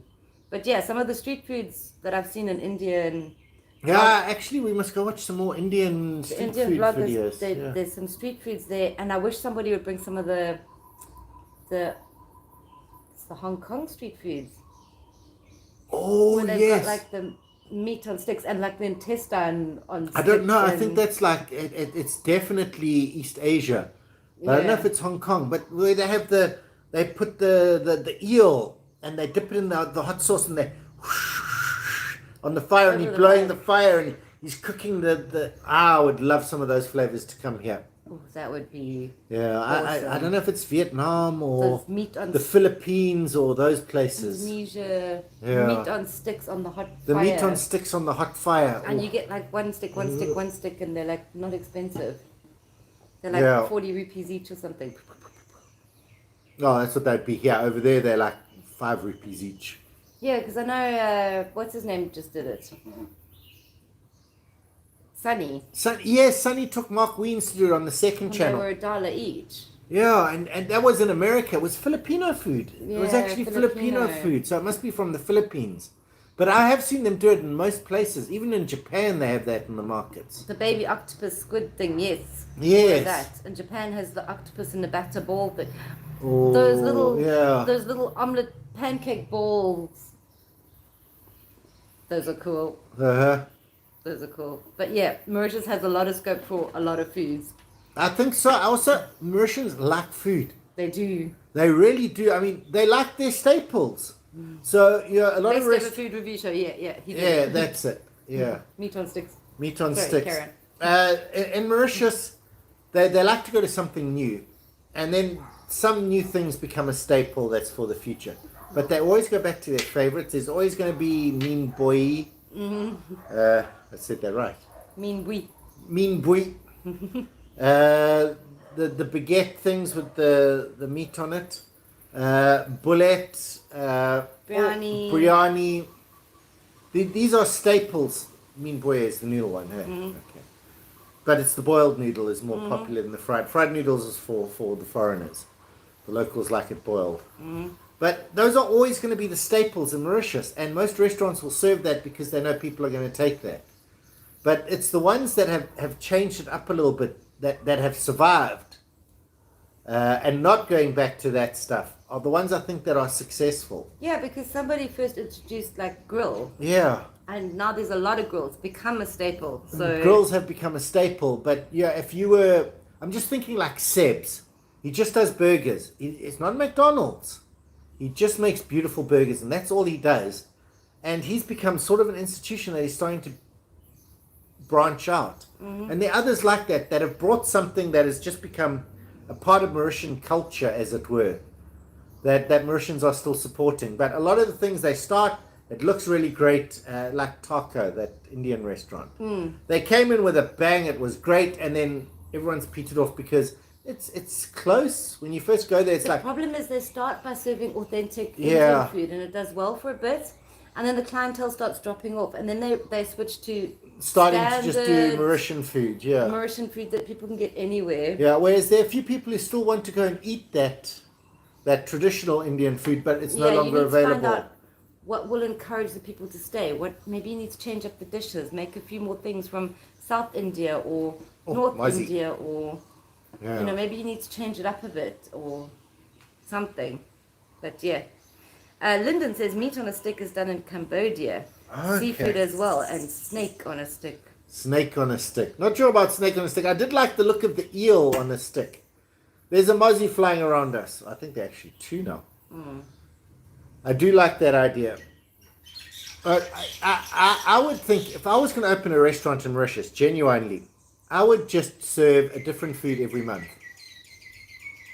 I don't think it's possible. Yeah. But you just like, this month we're at Texas barbecue.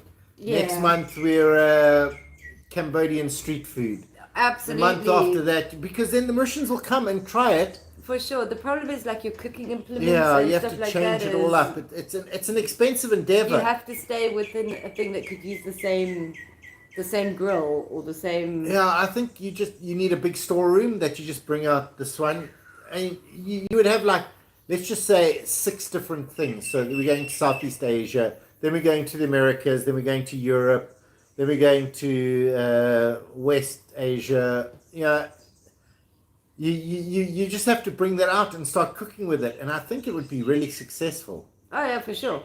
But you're going to spend money up front, and I don't know if you would ever recoup it as a restaurant. Like Moroccan food, great. The things with the tagine, but to have to go to the expense of buying all the tagines because you're doing Moroccan this month, and then in 3 years in the future, so you have to keep them for 3 years. Yeah. Or can you serve tagines with something else? I don't think so. I think you'd have to stay away from the really specific. Yeah, you'd have to go implements and keep with things that can be done on fire. Yeah, things that, because you can have your big fires, and then you can do like the Cambodian food. You can also do Texas barbecue. You can do a South African braai. You can do Mauritian grill. You can. Most of these things run on fire, but you also want to have months where you don't have the fire. You're doing something that's not fire, if you know what I mean. Yeah, but you got like pots where you can do like northern France things with the bourguignon. The bourguignons and things. I think that would be pretty cool. Actually, my mouth is watering now. Leo says I can live on dal paris, gatapima, lychees, bullets, and orangina. It's actually not a bad diet. Yeah, because you got the orangina, so you're getting your fresh fruit. Iconic says the margins in the restaurant business are razor thin. They make a lot up with the drinks. Yeah. Yeah, that is also a problem. Also in Mauritius, and the drinks are hugely expensive. The meat, it's gotten a lot cheaper now, but before, in comparison, the meat hasn't changed price, but everything else has gotten more expensive, so the meat seems cheaper. But before, when we got here, meat was just ridiculously expensive. Yes, you also do need cooking staff that know how to cook all of that, absolutely. I suppose, technically we can't have robots. We still don't have robots, replicators. Can we just get replicated? We just like, oh, we're a Texas But then barbecue. no one would need restaurants. No, just us. We're the only ones who have the replicators. Okay, we go to the future and get them. Yeah. Great. Patricia says we miss traditional Mauritian foods in the UK. It's expensive to buy Del Puri here. Oh, wow. We think of something new, Pan-Asian Mauritian. Yeah. Pan-Asian Mauritian, yeah. Yes, says Vietnamese banh mi. Oh, yes. Wonderful. There's so many foods that we don't get in Mauritius, and I'm sure they'd be really popular for 3 months. We just don't know if they would last after that or not. Yeah. Giazel says, how available is biltong there? Pretty available now. There is a lot of biltong. It is still a little bit pricey. I mean, well, in my opinion, It's it is a about bit pricey. 1,000 rupees a kilo. Yeah, so what is that? Yeah, 300 rand. I don't know what it is now. It's about 350 rand a kg.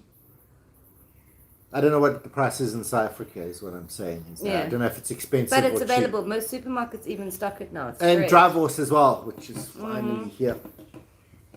Lyndon, Heidi, how about a South African Indian place that makes bunny chow? There is one, Yeah, and we still need to go find her. She's just moved, apparently. yeah. So hopefully she was supposed to contact us, but yeah. Very popular. 'Cause Yeah. You were probably not here earlier, but I actually made some traditional bunny chow, and everyone Mauritian loved people it. Yeah. absolutely loved it because it's such familiar flavors. They're used to this, Yeah. but instead of being served, In a baguette, long ways, it's served like a bowl. yeah, and you eat your bread bowl Yeah. while you're eating your curry. It's lovely. Lovely. Wonderful. If you specialize in one thing, you'll probably do better than being a jack of all trades, though. Yeah, yeah. Yeah, no, that's true. I mean, yeah. Prakash absolutely invites a new guest chef every month. This is Oh, wonderful. that's actually really clever.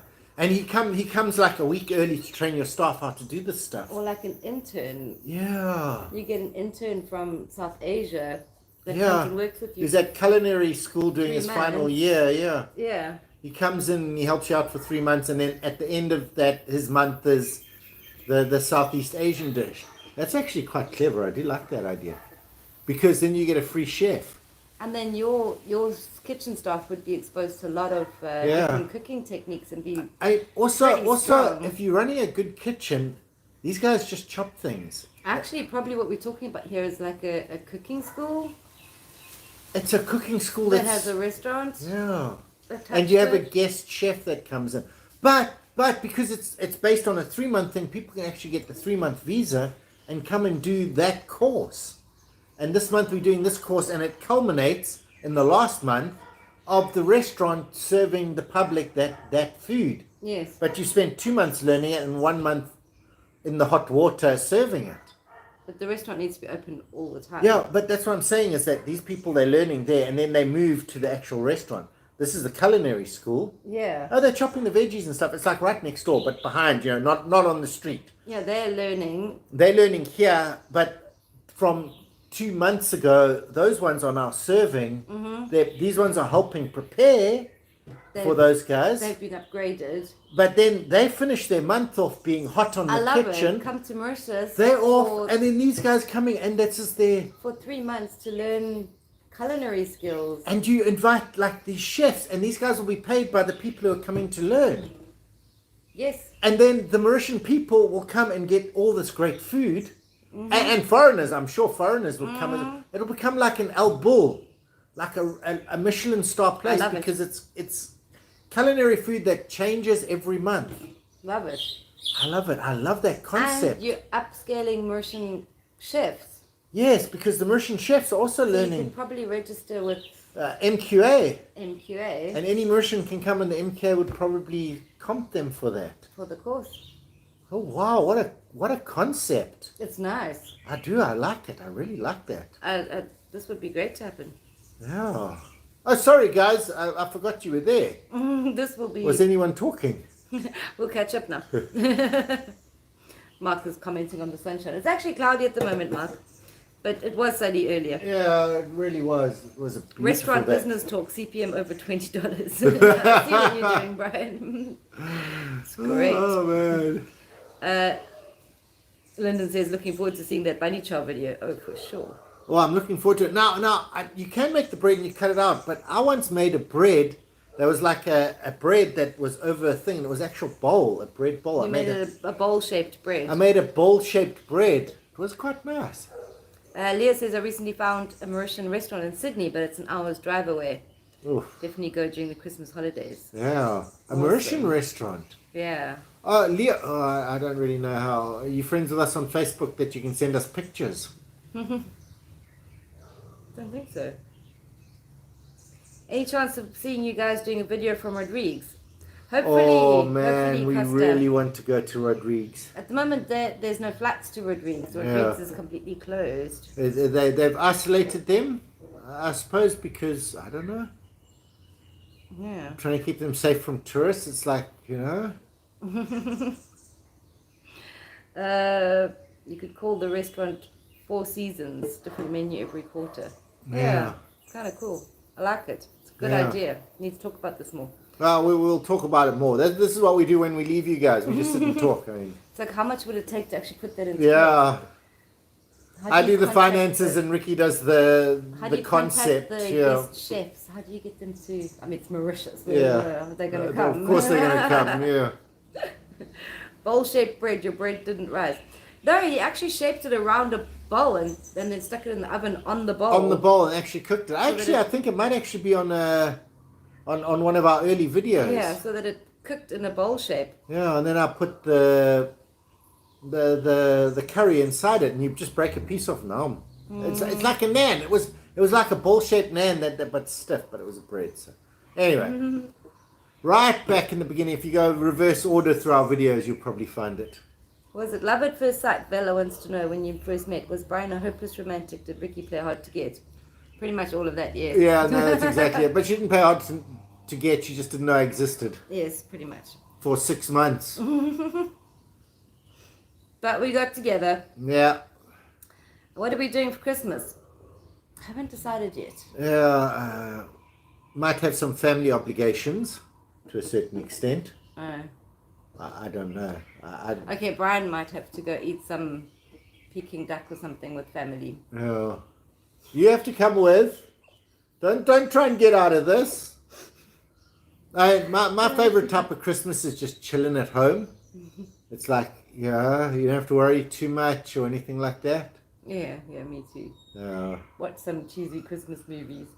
I do like this time of year to watch those really bad movies. We watched one on Sunday called, I don't know, some sort of Christmas at a Castle or something. Yes. Girl meets prince. Yeah. Becomes a princess. Oh, one of those. Has a falling out, returns to America. Comes back. He woos her or something. Yeah, he realizes his mistake, Yeah. gets her back, you know. Love those ones. But a new one. It wasn't one of the old ones that we haven't seen yet. Patricia says, thinking about new food, it would be nice to have a low-calorie one, not being a spoil sport. So many diabetics in Mauritius. Yeah, it's true, Patricia. It's something that Mauritius doesn't talk a lot about, but more Mauritians die of diabetes than corona by a long way. Yeah, it's just the problem is that it takes discipline to be healthy, because right now I can go walk. It's expensive as well. Yeah. You can get 3 for 10 rupee goodies, deep fried goodies. If you want to eat a nice pineapple, it's like 100 rupees. Yeah, so the price difference, it's also, the restaurants are available, the food is available. They're just not supported. Yeah, because they're more expensive than getting fried foods. Yeah, if there was some way, there's just no way to make a gâteau piment that's not fried. No.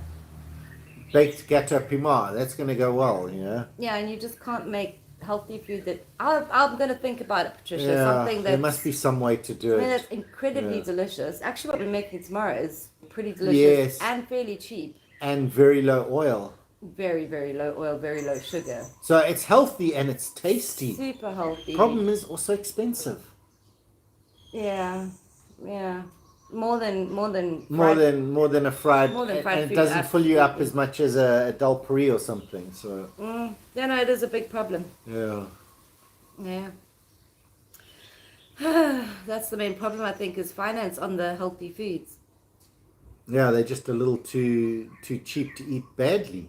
Yeah, the government should probably do a little bit more to sponsor I mean, they price regulate things like potatoes and onions and flour and rice. They need to price regulate maybe like tomatoes and oranges and pineapples and... Well, particularly like locally grown stuff, the pineapple should be not regulated because the pineapple guy should still get his money for his pineapples. The government kicks in money. The government puts money so that the pineapples are cheaper because for the people to buy. I love getting a fruit cup, it's like one of my favorite things, and that's pretty healthy until I dollop all the tamarind sugar and salt and stuff. So it's not really, it's a fruit, but it's not a healthy fruit. Subsidized, that's the correct word. I can't agree. Subsidized, yeah. They should subsidize a few more healthier things. It's like the vegan restaurants that are cooking, but even them, they have to put a lot of oil in. And we were speaking to a guy with Eat With Fingers, and he's like, he has to have these greasy things on his menu because people don't actually want to eat healthy. They're coming to the vegan restaurant to be healthy, but they're just ordering the fried stuff because, well, they want to eat something that tastes nice. Yeah, people have bad habits. No, we only have ourselves to blame. Yes. Wait, let me come back to some of yours. Leo, the college I used to work for had a French cordon bleu restaurant and bakeries. As staff, you could go buy food at an 80% discount. Wow. Nice. No, that sounds cool. cool. Connect says if ever I open a restaurant, it'll be a keto restaurant. It's not done in Mauritius as far as I know. No, it's not done. Keto? What's keto? Is that where you don't eat bread? Yeah. Good luck with that. United Iconic, we don't eat French bread here. A lot of bread. We eat a lot of bread. I don't think there's anyone who knows what a keto diet is in Mauritius. No. I mean, you can still eat rice, right? Yeah. I'm sure rice is fine on a keto diet. What's keto? No bread, huh? Dal parise. Dal flour. Yeah, dal flour. That's probably what... It's a legume. It can't be... Yeah, it doesn't have... It's starch, right? You're not allowed to eat starch or carbohydrates. You're not allowed to eat carbohydrates. Yeah, no, good luck with the keto one here. The tourists will support it. It was like, my joke was like, you might as well open up a CrossFit. That's what my brother said. And apparently we've got like all these CrossFit places now. So yeah, CrossFit works, but not so keto-y. But maybe there's a few. Yeah. Maybe there's enough people that can... They're probably enough. I don't know where you'd open it. Quatreborn, Kierpeep, or Grand Bay, because the Grand Bay housewives are all going to be ketoing out. At home they're eating the baguettes and things, but when they go out and meet their friends, it's like, oh no, is this a keto pizza? Or I don't know if I can eat a pizza that's not keto. Absolutely. Only at home. There you go, so keto will be fine. Don't worry, Iconic. We ran through the numbers and you're good. It's good for your image when you're eating out with your girlfriends. Totally. Any good Greek restaurants? We don't know. The Trojan Horse hasn't invited us to come eat there yet. Yeah, there's one. We don't know if it's good or not, though. I did squiz their menu, and it had some Greek things on it, but really, it's just not what I'd consider overly. I'm expecting like Cliftico. Okay, you mean they don't have Cliftico? Halloumi, and I think they have tzatziki and Taramazzolata. Yeah. Okay, pizza breads, but like dolmadas. They have dolmadas and spicy Greek sausage and... I saw a few, but not... Okay. I wasn't overly It's not a full platter, with Greekiness. Right. But hey, maybe I just know... Yeah, it's called the Trojan Horse and it's here in Grand Bay. I don't know if there are other ones, but yeah, we used to... Our first date was at a Greek restaurant, so called McDaniel's. McDaniel's the Greek. Yes. But it was proper Greek food, genuinely to and this that date. Was our first date. Our very first date. No, Kalik says you can't eat rice either. Yeah. Leo says check recipes from Mauritius by Madeline Phillip. I have her recipe book. Okay. Thanks, Leo. Not to give away all my secrets, but I do my research quite a bit. Who's Madeline Phillips? She wrote the quintessential book on Mauritian. Oh, she's Julia Childs for Mauritius. Yes. Cool. Yes. Costa Mummy says, what work did you both do back in South Africa? Project manager, project planner. Petrochemical and power generation. Can you do me some more? Or bring me another beer. I think I can have another one. No. Juice then. Beer's finished. Sad day. But Riki, you'll get me a juice. I can't actually read your question, so I'm just going to talk about... What were we talking about? What we did in South Africa. What we did in South Africa. Riki actually did quite a lot of work at Sasol, which is that they make petrol and stuff. She was a project manager to build the buildings, not the actual petrol making stuff, but the subsidiary ones. Like, I don't know if anyone knows what glue guns are. You get that little stick. Or the plastic coatings on things like on milk cartons. You know, they have that printed stuff on there. Weirdly, that's all made from petrochemicals. Okay, not weirdly, but it is all petrochemicals. And Riki helped build the plant that takes gas and turns it into petrol a little bit. But mostly it's a Fischer-Tropsch process where they produce all these plastics from converting gas into a liquid. And you have all this byproduct, which are the plastics, like the glue guns and the plastics. Waxes, that's what it's called. They actually made waxes. They're plastics, but they call them waxes because that sounds less detrimental to the environment, I assume. But that's what Riki did, and I planned how the people would do that. She made them do it, and I planned how they would do it. So Riki would take what I told them and... ensure that we did it to that timing. Did it to that timing. And she would go sit in the meetings where they would shout at her. There was lots of shouting at Riki. No one ever shouted at me. I got to sit in my office and walk around the site and poke at things and go, will this be finished tomorrow? And they, yes, sir. And this is not planned for today. This is planned for tomorrow. And they, oh no, they changed the plan. You can't change the plan. I am the holder of the plan. But the boss came and said, onto the radio, Riki, come in. Riki on standby. They changed the planning on this. Yes, because it has to be finished tomorrow. Okay, bye-bye. We actually, at one point, I worked for Riki. Yes. As the subcontractor. We were painting and insulating all the pipes that her company was fitting. So we were doing that. So I was always coming into her office being in trouble. Why are you guys so late? It's like, we're not late. We're right on time as we said we would be. It was good fun having meetings and being, like normal co-workers. Yeah, we had to actually... And then it was like one of the funniest things. We're sitting there with the head of the site and the contract people and all that. And we're sitting there and we're going through what are called early warnings, where I tell her that we have a problem because your people won't let us go work there. And we had I think there were 47 of them. And Gino, he was the contracts guy, he turned around and said, why don't you guys just sort this out tonight while you're having a beer? And we did. 47 of them closed out correctly, having a beer that night. Because we do know how to still be professional. Oh, we're still professional. I take as much as I can. She takes as much as she can. And somehow it all worked out well in the end. It was a lot of fun, actually. Anyway. Okay, apparently there is a strong keto Mauritius community on Facebook. Well, there you go. Okay. Brilliant, then. Any Portuguese restaurants? There was one called Azul, and we went there, and it was really, really bad, and it wasn't Portuguese at all. It might have been Portuguese, but we know Portuguese as Mozambican Portuguese. Yeah, we like Mozambican food, and we call that Portuguese food. Mm-hmm. So their food might have been Portuguese, but... and you're saying like little Mozambique. Yeah, no, nothing like that. Yeah. Nothing at all, and I would love it. They eventually started... They did something just after the second lockdown where they made a proper prego sauce. Yes. A really good prego sauce. Nothing else there. Enchiladas, what they called enchiladas. Well, those things where we have the beef that I made. After we went to the restaurant. Chinchada.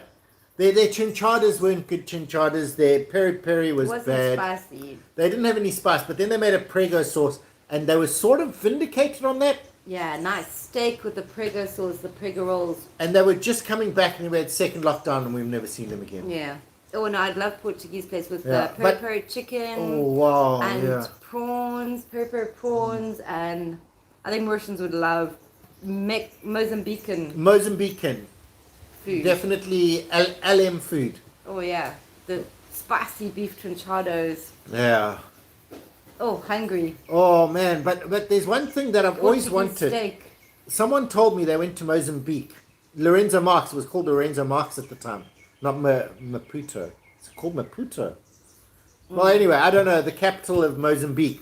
And they went there, it used to be called Lorenzo Marx. And they sat down at the beer and they ordered a beer. Sat down at the bar and ordered a beer.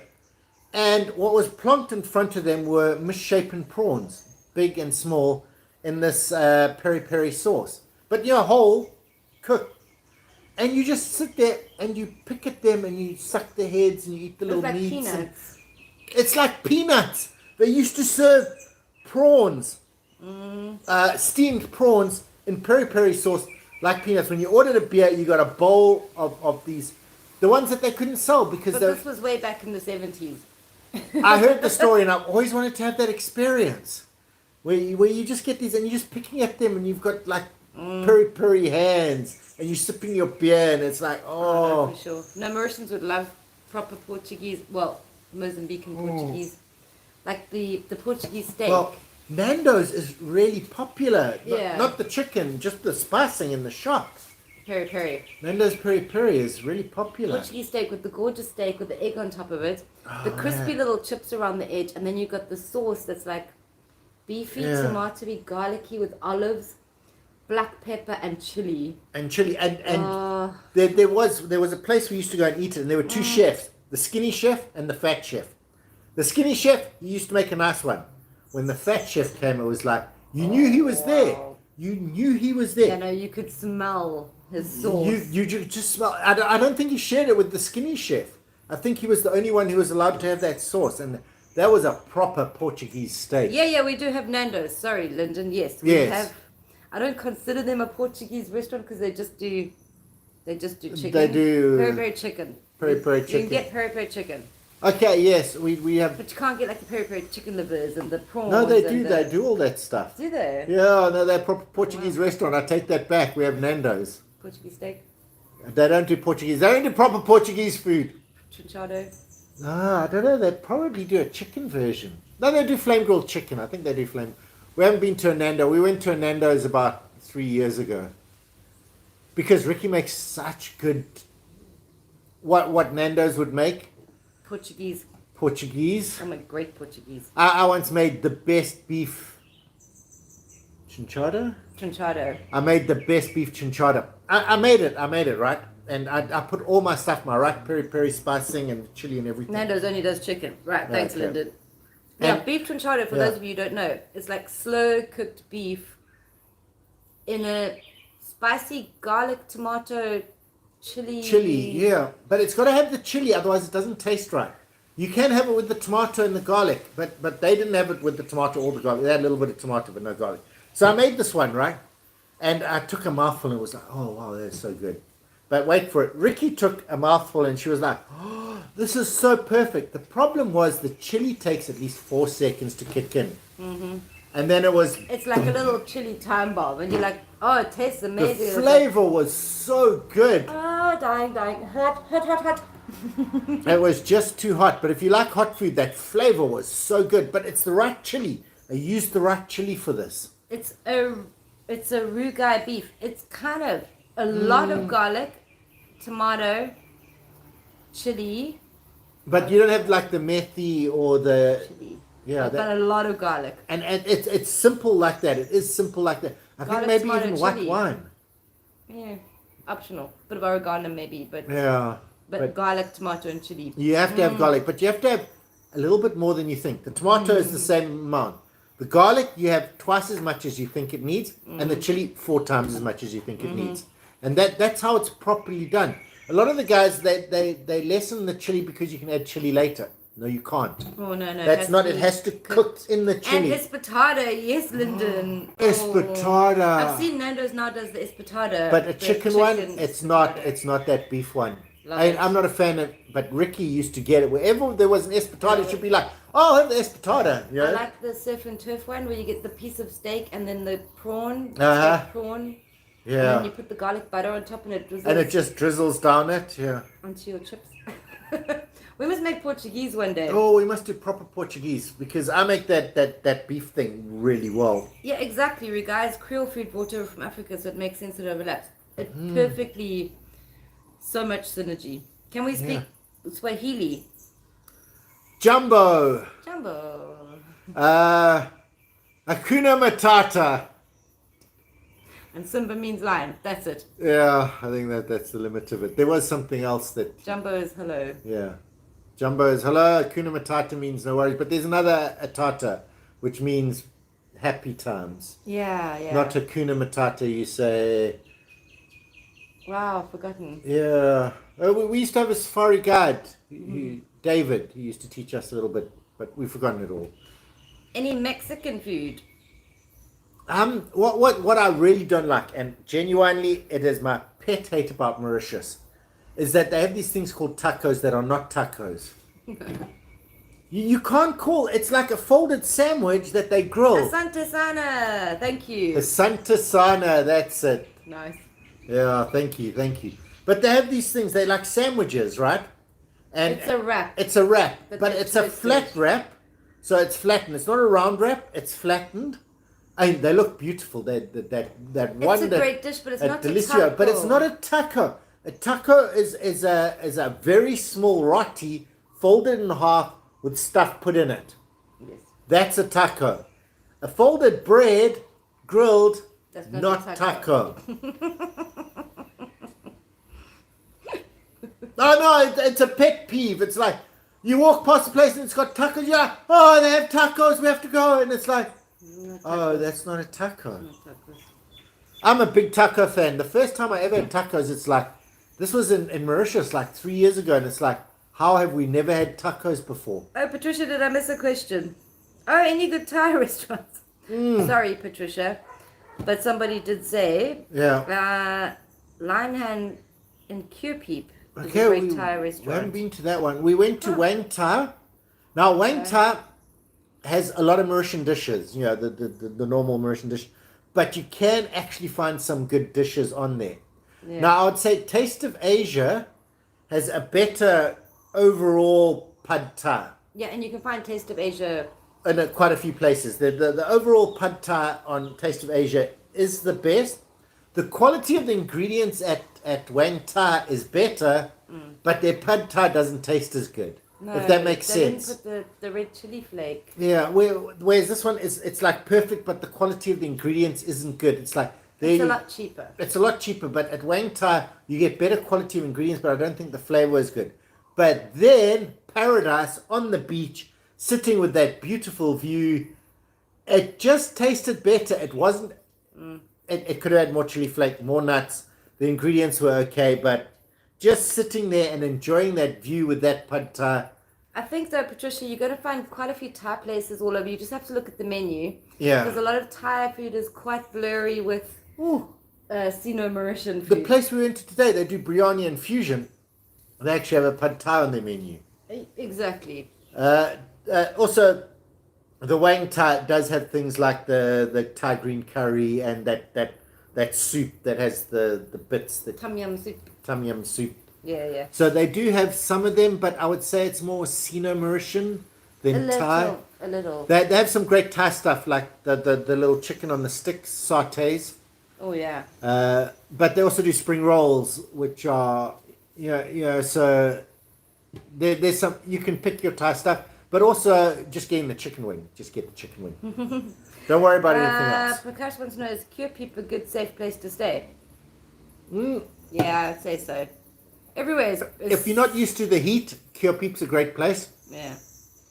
Weirdly, I was looking at Quatreborn. What was a Cupeep? I was looking at the minimum and maximum ever recorded temperatures.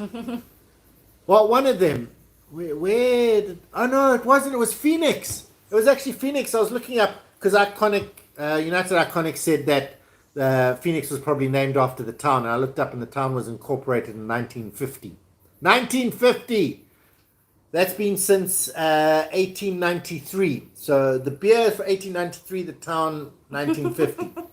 So anyway, not important. We're not going to point stones at anyone. But I was looking it up, and Phoenix Their coldest temperature was 8.7 and their hottest was 32.3. Or maybe it's something like that. But yes, I'd say Cupipa is a very fine, good place to sit. There's a lot of people there. Yeah, there's a lot of people. It's also... So you're around a lot of community. It also has my second favorite market. It's very friendly Forest Side and open. Market, yeah. Cupipa is a great place, but it is busy. It is full of people. I don't know. I think it's quite spread out. I mean, obviously it's concentrated in the middle, but on the outskirts, I feel it's quite airy. I don't know. Yeah. Yeah, in the middle, it wasn't like Quatreborn. Quatreborn is like he has the center. Says he stands corrected. No, don't be, because there's no history on either of them. He's making shit up. He also says tacos made with corn. I bet the Mauritian one is normal flour. Yeah. I prefer the corn tacos. The Mauritian one, it's like a wrap. I think we don't. It's like made from cardboard. The proper flour here to do corn. Yeah. I prefer soft tacos to crunchy tacos. But they don't make crunchy tacos. Now listen. Now bear me out on this one, because this is my idea for a crunchy taco. You make a soft taco, right? And then before you put all the ingredients in, you put Doritos. Now it's a soft taco with a crunch.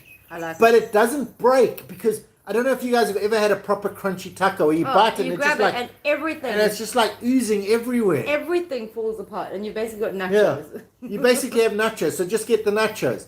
But if you have a soft taco with the crunchy bits added to it, you're getting the nice crunch, but it's not falling apart. Mouth watering. What about Spanish restaurants, tapas and paella? Flick and Flack, tapas restaurant. I have seen some other tapas. Someone did say they did tapas. They gave me their card. Yeah, there's a couple that I think have tried to open. Yeah, but there's definitely that one in Flick and Flack next to Peekaboo Diving. That it wasn't open though. So. Yeah, well, it wasn't open because of that whole time. We were literally there a week after the lockdown was over. I love Spanish food. Yeah, but someone did say they did tapas. Haven't seen paella. I haven't seen paella. I made a paella. Did I make a paella? I made a paella. That? Riki made a paella with the burnt rice and everything. It was awesome. And the burnt rice, it might have looked black and stuff, but it wasn't burnt. It was just... it was brown, you know, like it was burnt. Rice. Yeah, but it was really nice, but it was crunchy at the bottom. But not like uncooked rice crunchy. How's the massage over there? There are so many massage places. I once got one for my birthday like 4 years ago. I'm not a fan. I like shoulders, neck, head, and face. Don't go all weird on the legs and stuff. That just I don't know. I'm not comfortable with that. I don't know. I mean, I had it, but Riki doesn't let people massage her. I just get freaked out if people are like. Yeah, if like, they're doing that. Why are you touching me? Yeah. My body immediately clenches up if someone starts. Yeah, trying to squeeze the life out of it. Yeah, no. But me, I'm okay. I really like the shoulder and neck one, the head one, but particularly weirdly, I like the face massage. With the... Yeah, with that. It's like, oh man. Just Riki doing that, it's like, oh, it's such a relief. You must just... You got to keep it even, Rick. Yeah, you got to keep it even. Costa says you guys should do videos eating in people's homes to see the difference in how they make the food and how it tastes. That would be awesome. There is a guy, I can't remember his name, who's actually invited us to come to his house. It was like weird. He contacted us like about 6 months ago or something. Yeah, and then he just contacted us and again. And he just phoned us up and said, oh, can you come? We're ready. And I was like, I don't know what restaurant you are. And he's like, no, you've forgotten. It's not a restaurant, it's a house. And it's like... Yeah. It just seems straight because it's like... When you're in Valley the area, de Pretz, come to Tipo Grill. And then just call me, and then I'll take you to my house. And it's like, but like during the day, at night, a weekday, weekend, we Sunday. don't quite know. But someone said they were doing goat. Do you have goat the intestines prepared? I'm confused. Now that's something I actually wanted to experience, but I think it was Plain Ver, not Valley de Pretz, where they were doing the goat's intestines. Anyway, goat intestine biryani. I see you guys have loads of questions. Sorry, got sidetracked. Let's run through a few.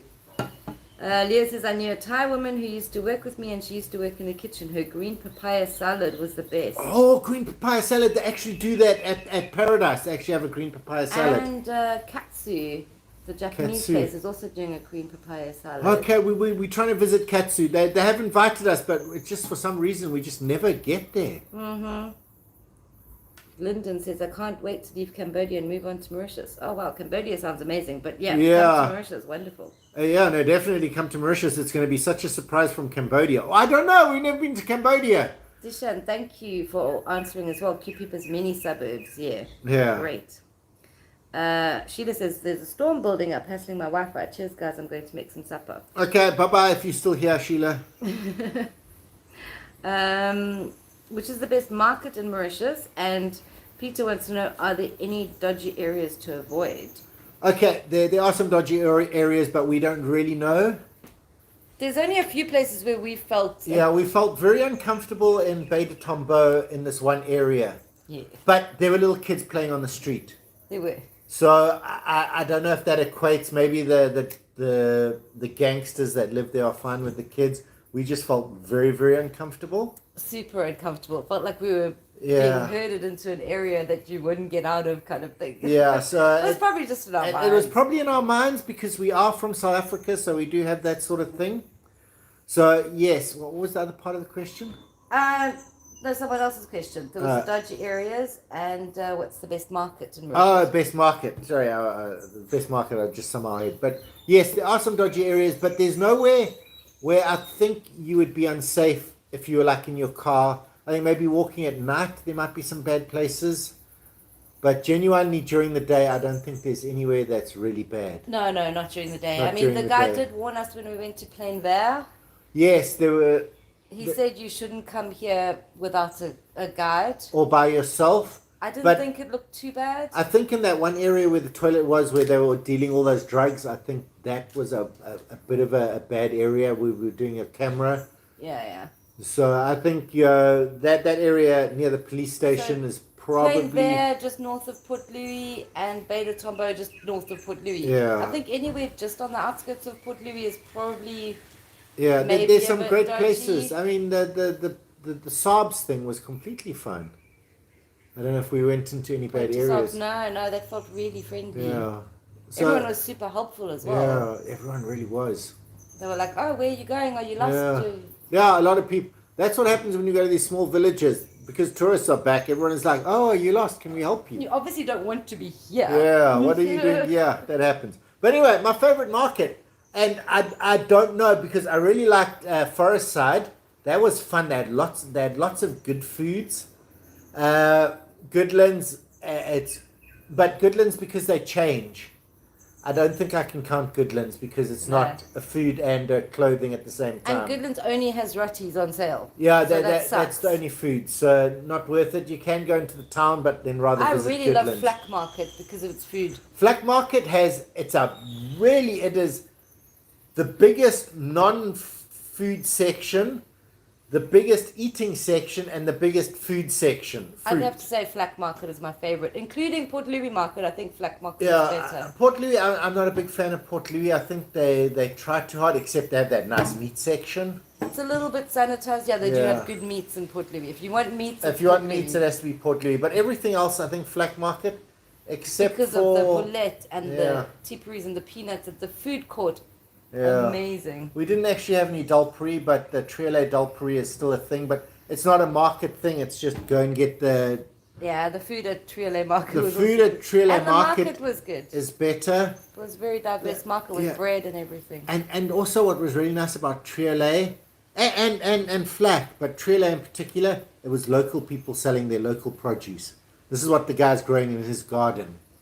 And that was nice. Sure, you're getting the stuff from Port Louis, but a lot of it was these bad corianders. And you know they're going to be full flavored because they're so bad that the guy was growing them in his garden, you know. And nothing ate them. Awesome, that's the best coriander. And it's like misshapen tomatoes and things. It's United Iconic has some practical advice. If you go to a dodgy area, just start streaming live and no one will do anything to you if it's going out live. Cool. Yeah, okay. Definitely. And at least if you go down, you'll get a great video. Yeah. You'll be monetized for your children. Act confident and act and like Yeah. walk like you own the place. No, this works a lot of times as well. Iconic. It also works if you want to get into an all-inclusive. Mostly. Yeah, we can't do it with Tammy. I mean, we always get stopped with Tammy. But if we have an I-10 or something, we can get into an all-inclusive. We actually went into one. I dropped someone off. We were in the I-10.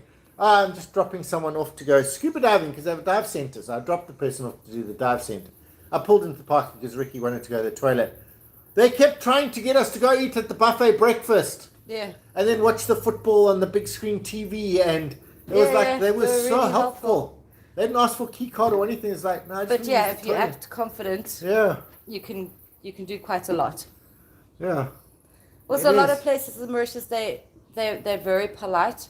So to have to ask, so do you know what you're doing? It's uncomfortable. Most people just step back, and if you look like you know what you're doing, they'll just let you get on with it. Yeah, it was at the Meridian or something. Was it the Meridian? Yeah. Where they have all-inclusive and half-board, I think it's called. Yeah. But Ricky's dad came to visit her, and he was on the half-board option. But he invited us for a beer, and the person brought the beer, and then it was like, oh, we need the bill. And he said, oh, no, it's already part of the package. And we're like, no, but we're not part of the package. We're not. You we eventually need to had pay. to go to the counter to tell them, listen. And we stupidly insisted that we had to pay. Yeah. So, But, I mean, yeah. obviously, you do what's Yeah, right. no, for but- sure. I had to actually fight them to pay for the beers because they put it on your all-inclusive package, even though you're on half board. So yes, Jay Harvey, I did see your message. If you want a good taco, you're gonna have to make it yourself. Absolutely, you are.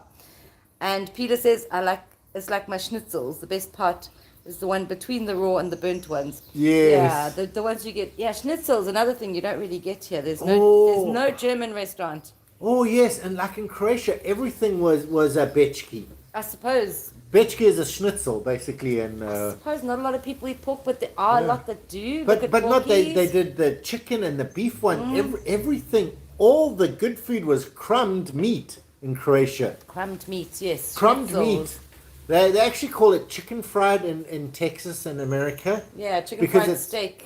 Because it's crumbed. It's actually just a thin steak it's bread crumbed and fried.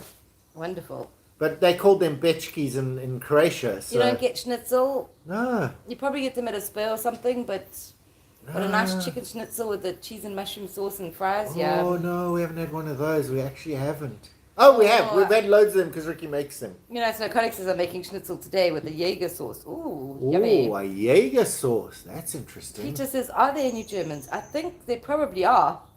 Oh, there are a lot of German tourists. A But lot of German tourists come to Mauritius. but also what's weird is like I had a friend, Otmar, who came from Cologne, just outside Cologne. And he came and he became so Mauritian. Yeah. But that's what he did, was he didn't bring any of his Germanness with him. Yeah. He just became Mauritian and he ate the rugais and the dal paris and he just became Mauritian. He took off his shirt, kicked And off his his shoes. shoes, and walked around in his shorts. And had a fantastic- ate Mauritian food, yeah. He Okay, actually- Le Professeur says there are quite some German expats. Okay. Okay, now I'm pretty sure that there will be. Yeah, but I haven't had ice. Well, they sell the Eisbeins in the. We keep trying to make Eisbein. We're just bad at it. Yeah. Someone must be able United to make it good. Iconic is living in Germany. Oh, wow. Oh, actually, I didn't expect that. That's actually not the place I expected you to be. No, I thought Weirdly, you of were all the UK. places, you thought UK. Yeah. Oh. I just imagined United Iconic was in the UK. Oh no, I just expected in awesome. Australia. I don't know why. Oh, wow. Okay, you're in Germany, so you can get a proper Eisbein. Oh no, don't eat Eisbein. It's fresh milk? No fresh milk. No. No, recently, like just in the last week, Yeah. apparently they've brought some in. So it They has. started selling fresh milk, I think, at Intermart. Okay, so. No. Actually, in like 2 liter. Okay, we used to get a little tub of. They used to sell fresh milk in a 500ml plastic. It was like 53 rupees or something. Yeah. No, they're bringing it now. So they're actually bringing proper fresh milk in. And Pasteurized. paneer you can get in the frozen section. Yeah, mostly our paneers there. No one's actually I doing. think some people will make them fresh. You'll have to, you'd have to ask around. At Coffee Korea, she's getting the lamb's milk and actually making a fresh cheese. No, fresh cheese. the proper goat's milk cheese. It's starting, which means if it's starting, Yeah. it'll come in a big way very soon. Yeah, as soon as it starts working, if it does work. I'm sure people make fresh paneer Yeah. and sell it. It's like, I feel we're about a month away from having salt and vinegar chips on normal shelves. Because they brought it at biltong.mu and it was so well sold. I think the people like Super U have now started ordering it as well. They will start. Because it was that popular. Falcomar wants to know which is the best market for fresh produce for vegetables. For vegetable, if you want locally grown vegetables, it has to be like one of the local markets like Goodlands, depending on where you live. If you're going to go to Curepeep, then whichever is nearest to where you live, yeah. But it's that market, and it only happens on that day at the Port Louis market. It is the biggest market, but they have a lot of imported stuff. Mm-hmm. So they are the main imported market. Whereas you can go to a small market, and also, no, genuinely, the best place to get the best vegetables is just drive down the road and see someone at their house. It must be in a garden area where people can actually grow in their garden. And you look at that guy, and, oh, let's stop here. He's got coriander. He's got chili. Like my neighbor always used to have these the little fiery chilies. I mean, we couldn't eat them, but because just at her patch, she would grow them, and she'd buy these little red fire ones. They're a little bit hotter than the bird's eye. They're like a hot version of bird's eye, but they were little red ones. She also had a couple of other things like green bananas when they were in season, but basically a lot of the small farmers will have a little wooden stand near their house. In front of their house, and they normally have it all day. You'll find the one that's near you. Otherwise, there's a market, and most towns have a market once a week. Once or twice a week, but walk around and you'll be able to find that. That's like this woman. All she's selling is the watercress. That's all she has. That's what she grows, and she sells her watercress. And you actually find that, which is cool. You have these other stands where the people have all these beautiful fruits and vegetables, and it's like, that's imported stuff, and they get it from Port Louis Market. And a lot of people buy that. But there are also other people that are looking for the misshapen things because they taste better. So it's whether you want prettiness or flavor.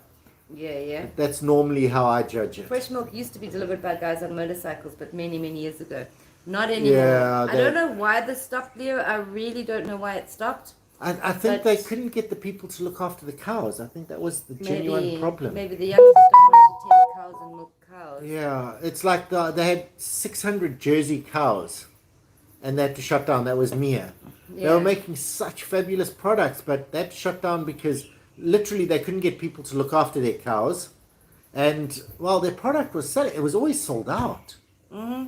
And whenever we went to get I don't know why they shut down. I think it was they couldn't get people to work the cows. Or maybe they used jerseys and they're not suited for this climate. No, they were fine. I thought they looked fine. Oh, United Connect says, I grew up in the UK and went to study in Australia for a bit. So cool, and now you're... Oh, that's why you have that accent. Yeah. Falcomar says, I bought fresh milk in glass bottle, 1 litre from Marburg shop 2 years ago. You can find it occasionally. Yeah, it is. It's a little bit more potluck. Yeah. It's like our first day in Goodlands. I went there and they were selling fresh milk. And it was like, oh, you can get fresh milk. And then I never saw them there again. No. For the whole year we were there. The first day they had fresh milk, and then after that, okay, we had Corona and stuff, but there were 3 months before we had Corona. Yeah. And it was just but now that they've actually started bringing in the supermarkets, I think it's going to start happening. They're going to see that people really want fresh milk. So, yeah, let's hope. I think Mauritius is very much like that, though. There's stuff that's missing here. Yeah, and then eventually it comes, but it takes its time. And then things come, and then it comes in a really big way. Yeah. And it becomes part of the staple. It becomes part of the food. Yeah. It's like that we call it smash, but you get the powdered potato. Yeah, dehydrated potato. It's like every shop has it now. I mean, I don't know if anyone eats it or not, but every shop has it. Mm-hmm. So people must be eating it. Yeah, so they must do. I mean, potatoes are really cheap. But what was weird is that the other day, and this is a true story, never happened again, potatoes are 40 rupees a kg, with all the dirt on them. They had a bag of chips, the fries, frozen fries, in the thing for 40 rupees. That's actual chip. We bought them. Those are the black and white ones. Oh, they're quite good. Yeah. And they actually had them for 40 rupees. I could have bought potatoes or I could have bought fries. So, of course, I bought fries.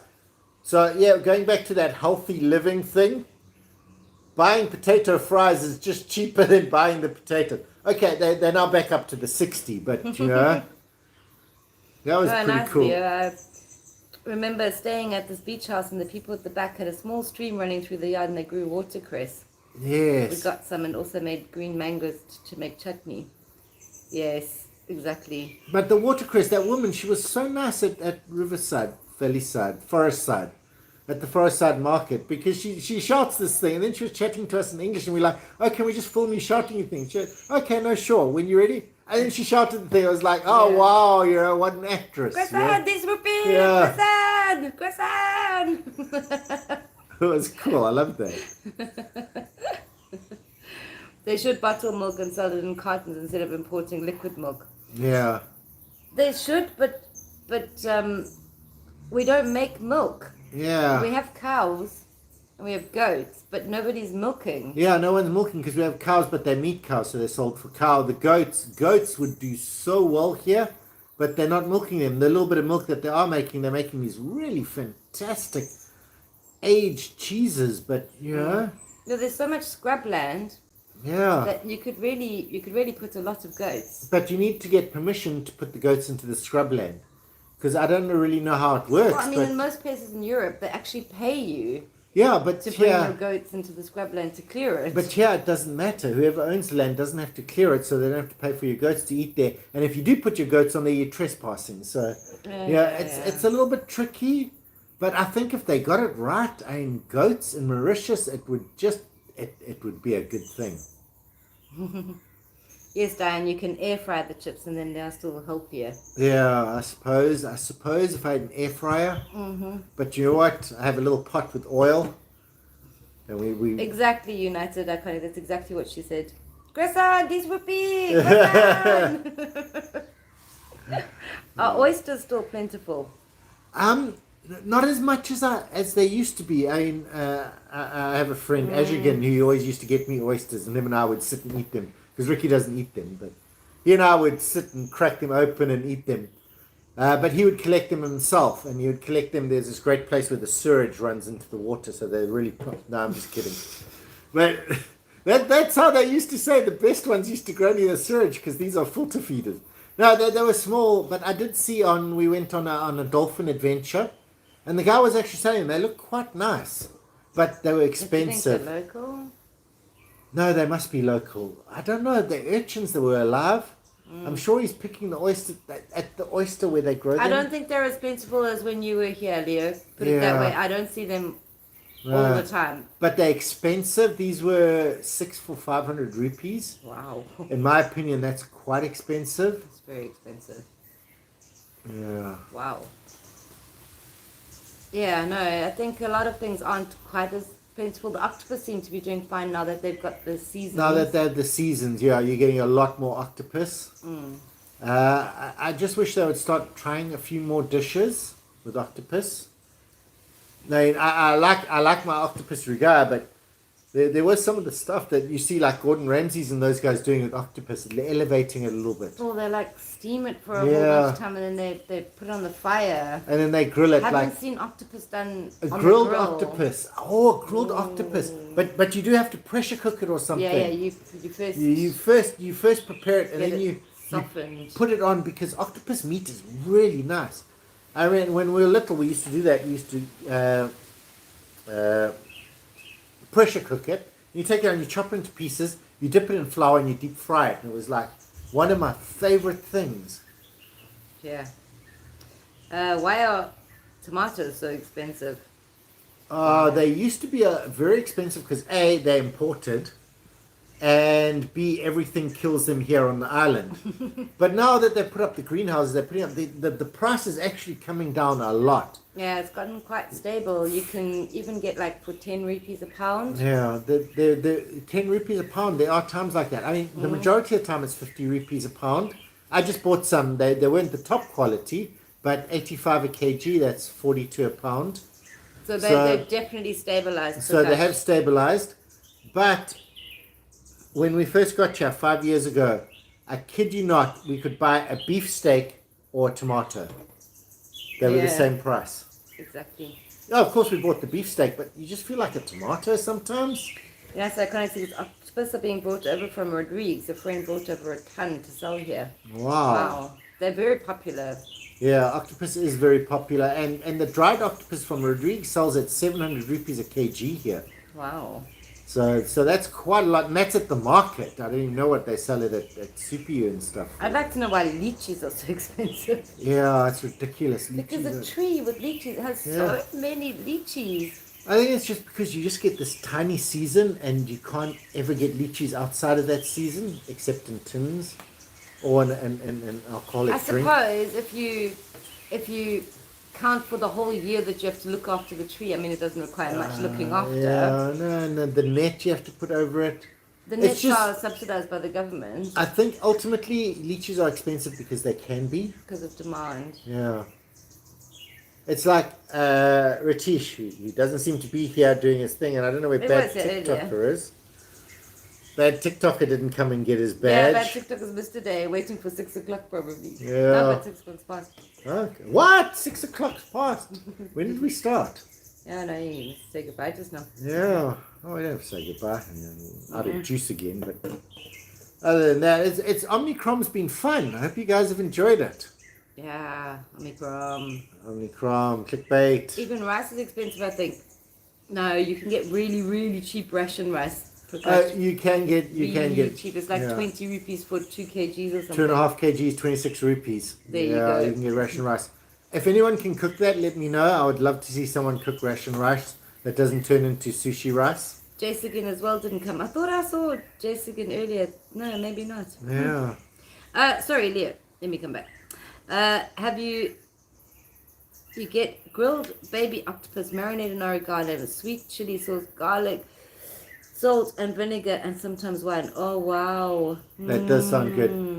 We just in Mauritius, we don't get baby octopus. We have the law about the 7 inches or 8 centimeters. 8 centimeters from the. Yeah, so we don't get the baby ones. You're allowed to harvest the baby ones. Yes, it's sustainable. We're looking after octopuses for now. XO, would you both say Mauritius is 100% a paradise island? Any downside at all? We need to know before we spend our retirement there. I would say the biggest downside is it is a 10-hour flight from Europe. Yes. 5 hours from South Africa, 6 hours from Perth. India is about 6 hours as well. So I suppose if you're used to traveling a lot, you're going to have longer flights. Yeah, it's like a lot of people in Europe forget that they have EasyJet and that sort of thing, where you just hop on a plane and it's 20 pounds and you're in Spain. In Mauritius, you have to plan to go somewhere. Yes. So if you're planning on leaving Mauritius to go somewhere on a holiday, that is one of the. The other one is that it is quite centralized, so you can go to a lot more places. Yeah. But on the negative, it is a small island. If you're used to a fast-paced... Yeah, it's a lot more you might relaxed and miss out a few things like... Yeah. I don't know, big city shopping, that kind of thing. We have some malls, but... If you're happy to have quiet life... Yeah, it is more a slow-paced life. Slow-paced. And you're not going to find everything. No, sometimes it's like you that. can't. And sometimes the things like you just feel like eating a blue cheese. But this week, blue cheese is all 2,000 rupees. Mm-hmm.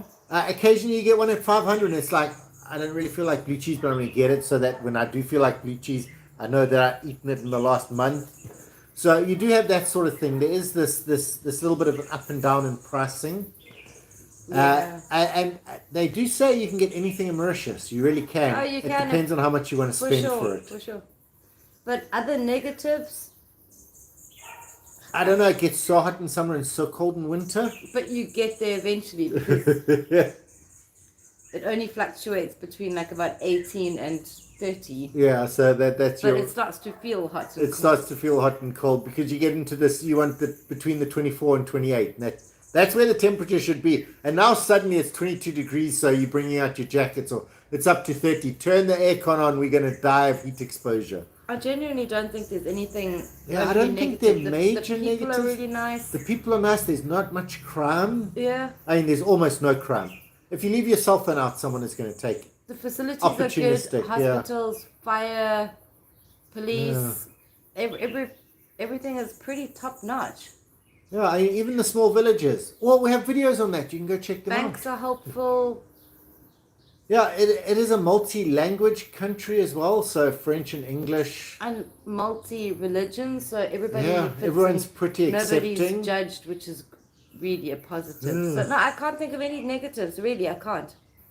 Except maybe if you like a busy, Yeah. bustling, If go-getter you lifestyle. feel like the Singapore lifestyle is what you want to be over the busy street foods and nightlife, things. and there is some. Yeah, but it's yeah.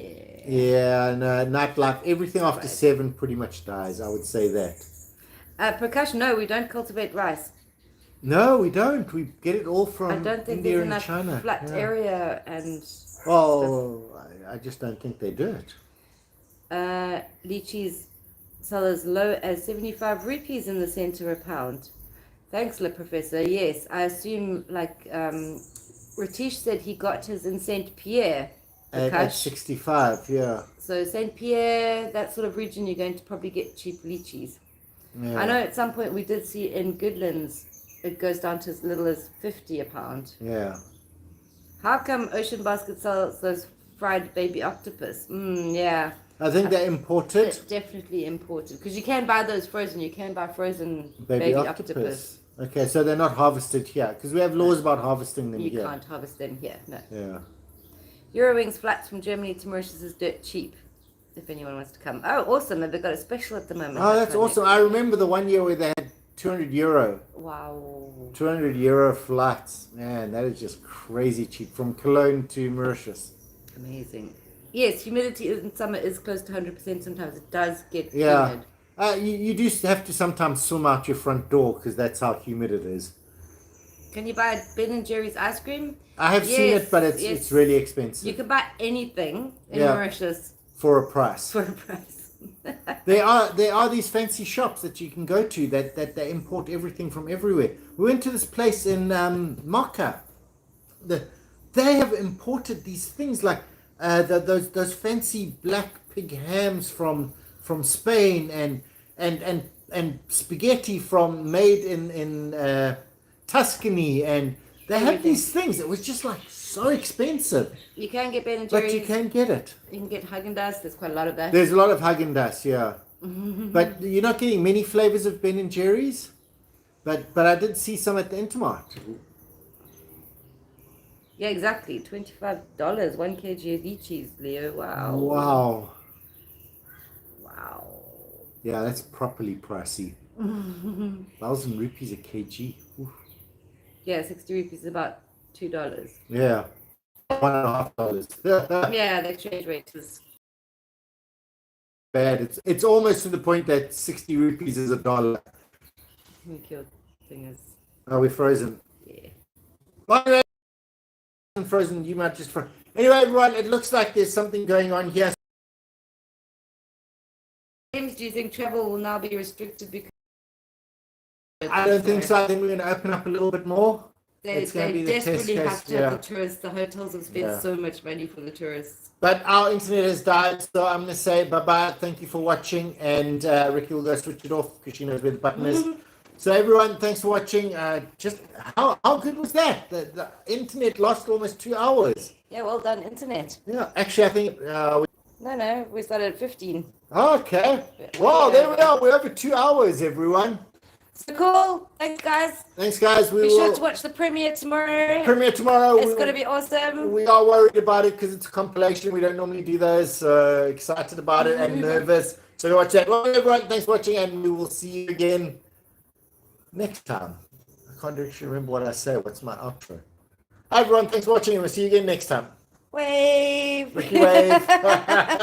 Cheers, everyone.